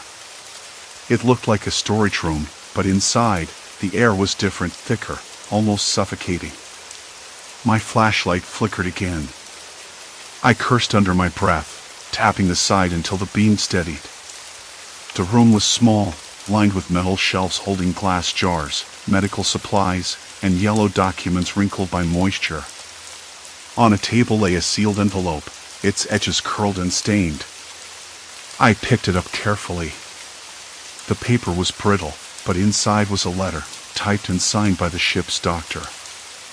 It detailed the outbreak, an unknown respiratory virus, highly contagious, with symptoms worsening rapidly. The crew had isolated themselves to protect the mainland. Quarantine, I said, voice barely audible. They locked themselves in. Mark's face was pale. And they never got out. I swallowed, feeling the weight of it settle in my chest. This wasn't just abandonment. It was a death sentence sealed inside these rusted walls. Suddenly, the lights overhead flickered on, startling us both. The fluorescent tubes buzzed with electricity, casting harsh shadows that danced across the peeling paint and rusted metal. For a moment, I thought we weren't alone. A soft thudding noise echoed from behind another door, somewhere deeper in the ship. I glanced at Mark. His jaw was tight, knuckles white on his flashlight. Should we call it? I asked, but the words felt weak, like surrender. Mark shook his head. No. We need to know. I nodded, heart hammering against my ribs. The air tasted metallic now, thick with the smell of decay and something chemical, maybe disinfectant, or worse. We moved toward the door where the noise came from, each step heavier than the last. My hands trembled despite my efforts to steady them. The ship seemed to breathe around us, its secrets waiting just beyond the threshold. Then, as Mark reached for the handle, a low, guttural groan echoed through the corridor. Not mechanical. Human.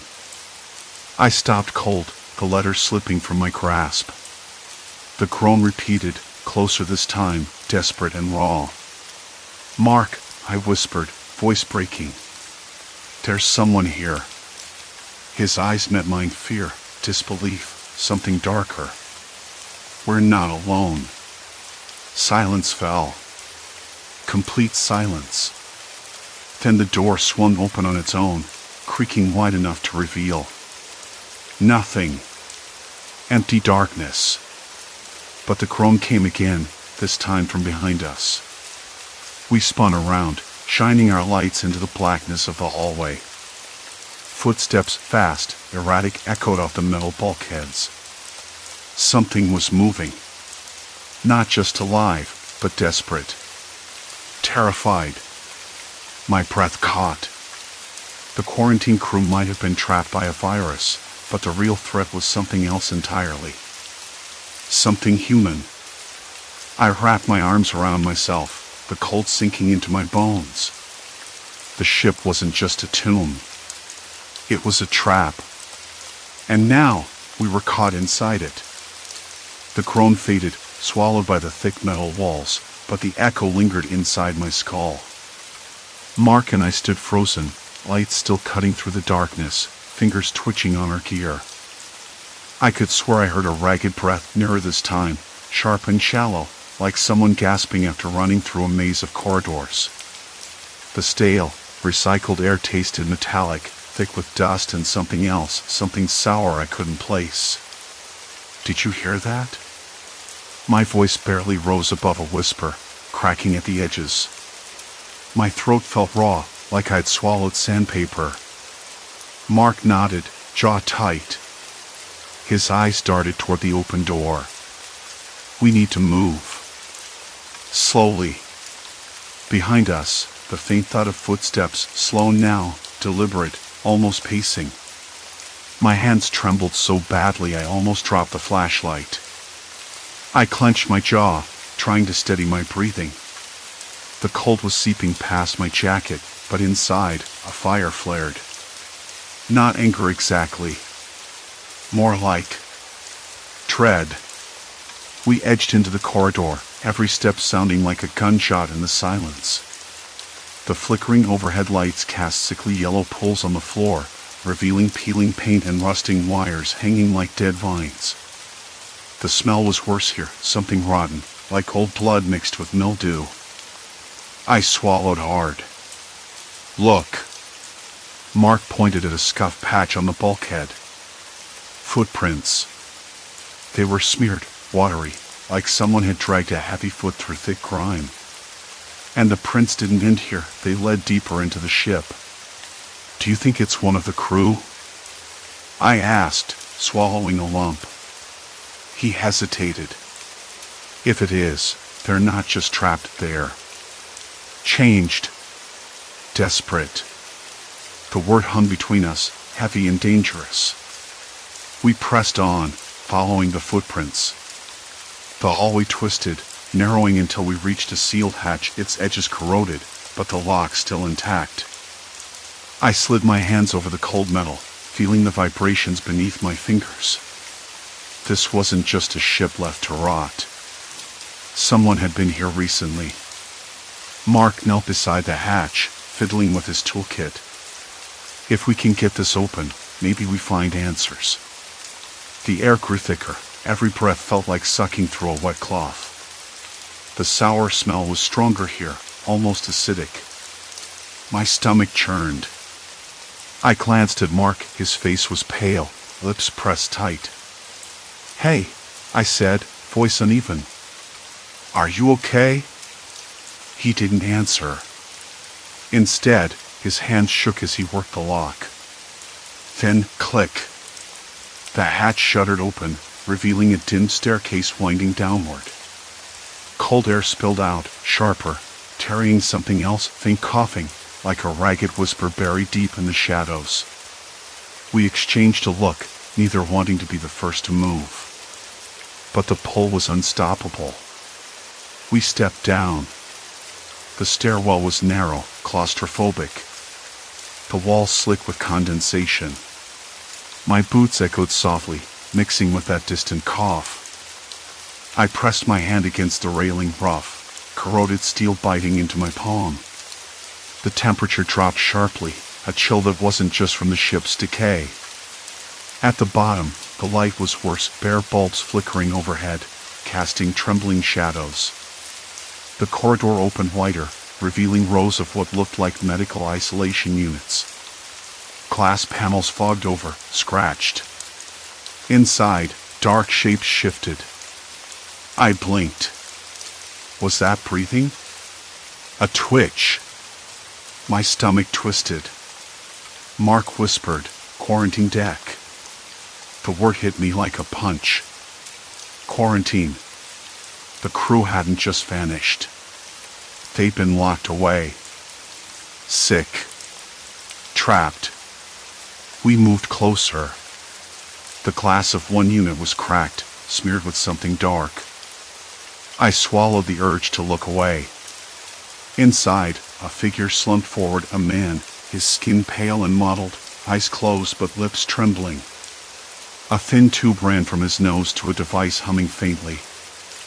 A sheet covered his body but was stained and torn. The sour smell was overpowering now, mixed with the sterile scent of antiseptic long gone bad. "God," Mark breathed. They tried to stop it. Stop what? I asked, voice tight. He shook his head, eyes scanning the other units.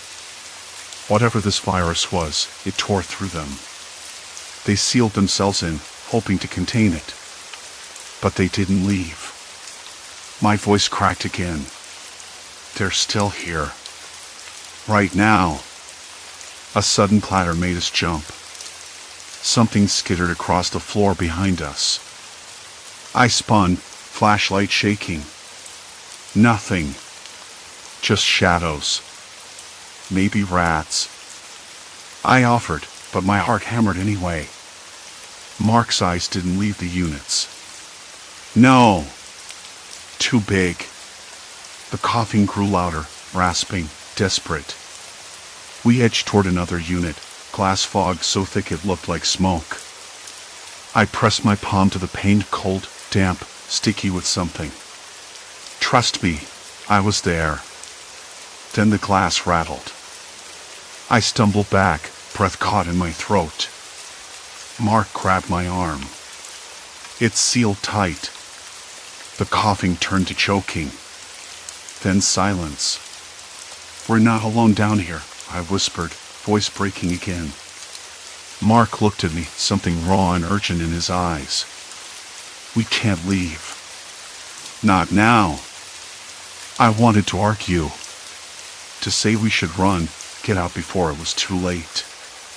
But the truth settled like ice in my veins. The ship wasn't just a ghost story. It was a trap. A tomb. And we'd stepped inside.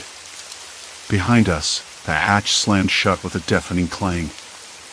I spun, heart leaping, but Mark was already at the controls, banging the panel, trying to override the lock. No good, he said grimly. Power's down on this deck. I swallowed hard, the sour smell thickening, clawing at my throat. My skin prickled. The coughing wasn't far anymore. It was close. Too close. Mark, I said, voice trembling. What if they're not the only ones here? He met my gaze, eyes dark. Then we're in trouble. The lights flickered violently, plunging us into near darkness before sputtering back.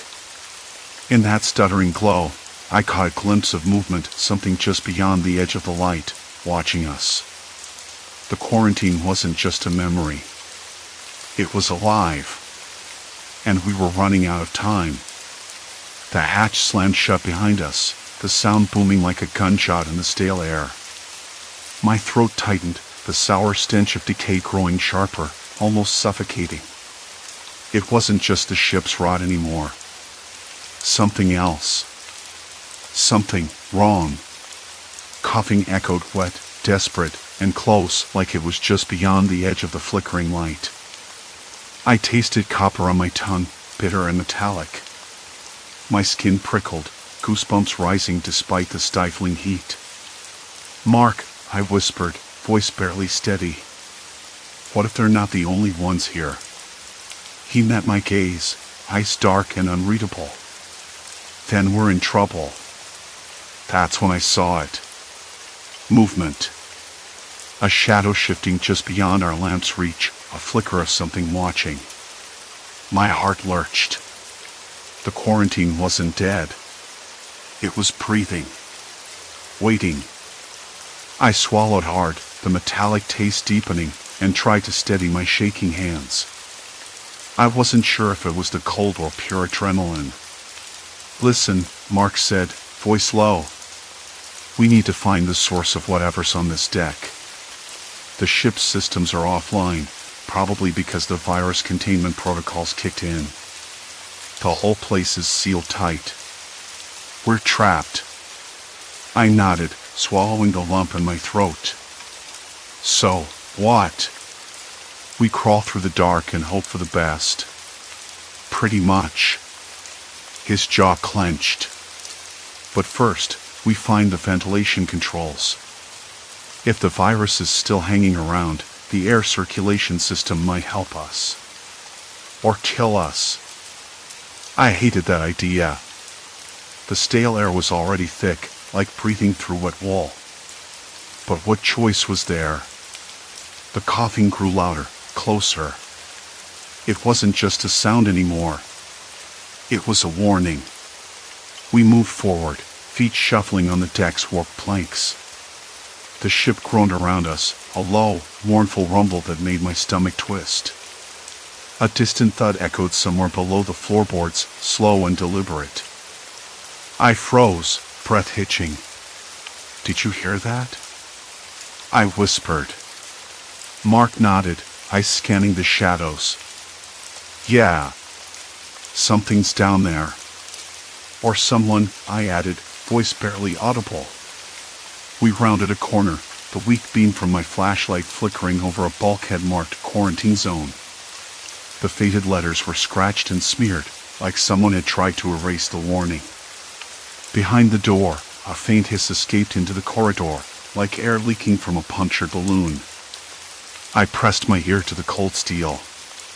The air was thick with a chemical tang, sharp and bitter. My stomach clenched. "This is it," I said. "The sealed quarantine." Mark's hand went to his belt where the emergency respirator hung, but he hesitated. "If we put these on, we might be stuck. No way to get them off without contaminating ourselves." I swallowed. "We don't have a choice." "If the virus is still airborne," my voice trailed off as a sudden, harsh cough ripped through the silence from somewhere beyond the door. It was ragged, raw, human. The door rattled. Something banged against it, hard, desperate. My hands trembled as I reached for the latch. "Mark, I don't like this." "Neither do I," he said, voice tight. "But if we don't see what's inside, we won't know what we're dealing with." I pulled the latch, and the door creaked open, revealing a cramped room bathed in sickly green light from a flickering panel overhead. The air inside was thick, suffocating, and the smell hit me like a punch, sharp ammonia, rotting flesh, and something metallic beneath it all. The room was a mess. Medical equipment lay scattered, needles tipped with dried blood, paper stained and curled at the edges. The walls were streaked with rust and grime, but amidst the chaos, bodies lay slumped in makeshift quarantine cots, faces pale and drawn, eyes closed as if in deep sleep. But the stillness was wrong. Too perfect. A faint movement caught my eye. One of the bodies twitched, a hand jerked convulsively. I froze.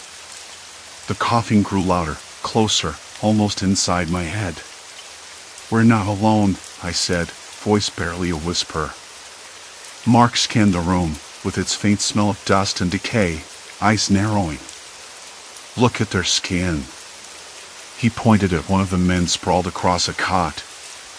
His skin was mottled, bruised dark purple in places, veins swollen and angry beneath the surface. This wasn't just quarantine. They were sick. Real sick. I stepped closer, heart hammering. The man's eyes fluttered open, clouded and unfocused. He gasped, a wet, rattling sound that scraped across the room like broken glass. Help! The word was barely there. His hand twitched toward us. "Step back," Mark warned. "We don't know what's still active here." But I couldn't move. Something about that desperate plea pulled at me, the raw fragility of it. I clenched my fists to stop myself from reaching out. Suddenly, the flickering light above us died completely, plunging the room into thick darkness. The coughing exploded around us, dozens of hoarse, ragged breaths echoing from every corner. I stumbled backward, heart thudding so loud I thought it might burst. "Mark?" My voice cracked. "Where are you?" "Here." His hand found mine in the black, tight and steady. "Stay close." From somewhere in the shadows, a low growl rumbled, a sound human and animal all at once. I swallowed bile. My skin prickled, cold sweat slicking my back. "We need to get out," Mark whispered urgently. "Now!" I nodded, swallowing the scream that rose in my throat. Together, we edged toward the door, every step a test of nerve and balance. The coughing followed us, relentless and rising, wrapping around our ankles like chains. Then, Just as we reached the threshold, something slammed into Mark from the side. He grunted, stumbling, and I grabbed his arm to steady him.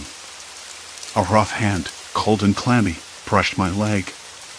My breath caught. "Who's there?" I demanded, voice shaking. A shadow moved in the darkness, close enough to smell the sour sweat and rot on its skin. "Don't," Mark started, but the figure lunged, knocking us both to the floor. I scrambled back, heart pounding, eyes wide in the black. The coughing stopped abruptly. Silence. Complete silence. Then a voice, low and broken, cracked through the dark. "You don't understand. You can't leave." I pressed my back against the cold wall, fingers digging into the peeling paint. "Why? What happened here?" The figure didn't answer. Instead, another cough rattled through the air. Closer. Closer still. I swallowed hard, the bitter taste returning, sharp and unforgiving. The quarantine wasn't just a trap for the virus. It was a trap for us. And now, we were caught. The lights flickered back on just for a second. In that brief flash, I saw them. Not ghosts. Not monsters. Men and women, gaunt and broken, eyes wild and desperate. And they were watching us. Waiting. The door slammed shut again. I held my breath, knowing we had crossed a line, one that might never let us go back. "Mark," I whispered, "we have to find another way." He shook his head, voice grim. "There is no other way." The ship had them. And now it had us. The flicker of the lights, the brief, cruel stutter never left my mind. I could still see those faces. Not shadows or specters, just broken people, trapped in the cage of this ship like rats. Their eyes wild, desperate. Some staring through me, others pleading silently for something I couldn't give. Escape. Help. I wasn't sure anymore. We didn't run. We couldn't. The ship had us, the quarantine had us, and maybe something else did too. Mark was still pressed against the wall, pale as a sheet, his breath shallow and ragged. I wanted to say something, anything, but the words caught in my throat like a lump of stone. "Why won't you let us leave?" I whispered at last, voice barely audible. The figure stayed silent, shaking, coughing, each hack like a chainsaw tearing through the silence. The air was thick, sour with the stench of sickness and decay. I could taste it, bitter and metallic at the back of my throat. My hands trembled, fingers curling into fists against my knees. Mark swallowed hard. "We need to get out. Now!" And yet, the ship seemed to close in tighter. The corridors groaned under their own weight, the metal rusted and pocked with salt, and every breath we took felt heavier than the last. I could hear the distant drip of water somewhere deep inside, a slow, steady drip that sounded like a clock counting down. The figure coughed again, weaker this time, and then spoke, voice cracked and low. "The virus, it's still here. It never left." I blinked. "You mean?" "They sealed us in to stop it spreading." But it didn't work. The cold settled into my bones. The quarantine wasn't just a rule or a line on a map. It was a tomb. There was a pause, thick and suffocating. I could almost hear the ship breathing, slow, ragged, like it was alive in a way I didn't want to understand. Mark shifted beside me, voice barely steady. "What happened to the others?" The figure's eyes flickered with something grief. "Regret. They didn't make it. We're the last." I swallowed down a surge of nausea. The floor beneath me felt slick. Sweat, or something worse. I didn't want to touch it. Outside, The wind howled through the broken windows, carrying a faint scent of salt and rot. The world beyond this ship was still moving, still alive, but inside, time was frozen. Stuck in that endless night of quarantine and death. I looked at Mark. His jaw was tight, eyes dark and haunted. What do we do now? He didn't answer. Neither did the figure. We sat there for what felt like hours, listening to the coughing fade into a low, rattling wheeze. The ship creaked and settled, as if sighing under the weight of its own secrets. Finally, I stood, legs stiff and shaky. We can't stay here, I said, voice firmer than I felt. We need to get back to the shore, get help. The figure looked up, eyes wild again. Help won't come. Not for us. I paused. The hopelessness was crushing. But giving up wasn't an option, not now. Not after everything. Mark rose beside me, nodding. We'll find a way. We always do. The journey back through the ship was a blur of shadows and echoes. The walls seemed to whisper with voices, ghosts of the living, trapped in that quarantine that never ended. I kept thinking about what that meant. About how fear and disease could turn people into prisoners of their own world, how isolation could twist hope into despair. Outside, the first light of dawn was bleeding through the broken hull, casting pale gold over the wreckage. The air was sharper here, cleaner, and I could breathe again without the bitter taste of sickness filling my mouth. We made it to the shore, the sand cold beneath our feet. The ship loomed behind us, a rusted leviathan swallowed by the morning mist. I glanced back once, a shiver running down my spine. It wasn't just a ship. It was a warning. The authorities arrived hours later, donning their protective gear, faces masked and eyes wary. I watched as they sealed the perimeter, set up their equipment, and began the grim work of containment. Mark and I stood apart, silent witnesses to a nightmare we had barely escaped. Days passed. The media spun stories, ghost ship, quarantine vessel, mystery at sea. But I knew the truth. The virus wasn't a ghost or a curse. It was human. Fear and desperation had trapped those people in a living nightmare. And for a moment, I'd been part of it. At night, I still hear the coughs. They echo in my dreams, soft and relentless. The memory lingers thick and heavy, like the air inside that ship. I'm not the person who boarded that ghost ship. Something inside me shifted when I saw those eyes, heard those voices. I carry their silence now, a weight I can't shed. Sometimes, I wonder if the quarantine ever truly ended. Or if it's still waiting, just beneath the surface, ready to trap the next unlucky soul who steps aboard. I don't know if I'll ever be free of it. But I do know one thing, some doors, once opened, don't close again.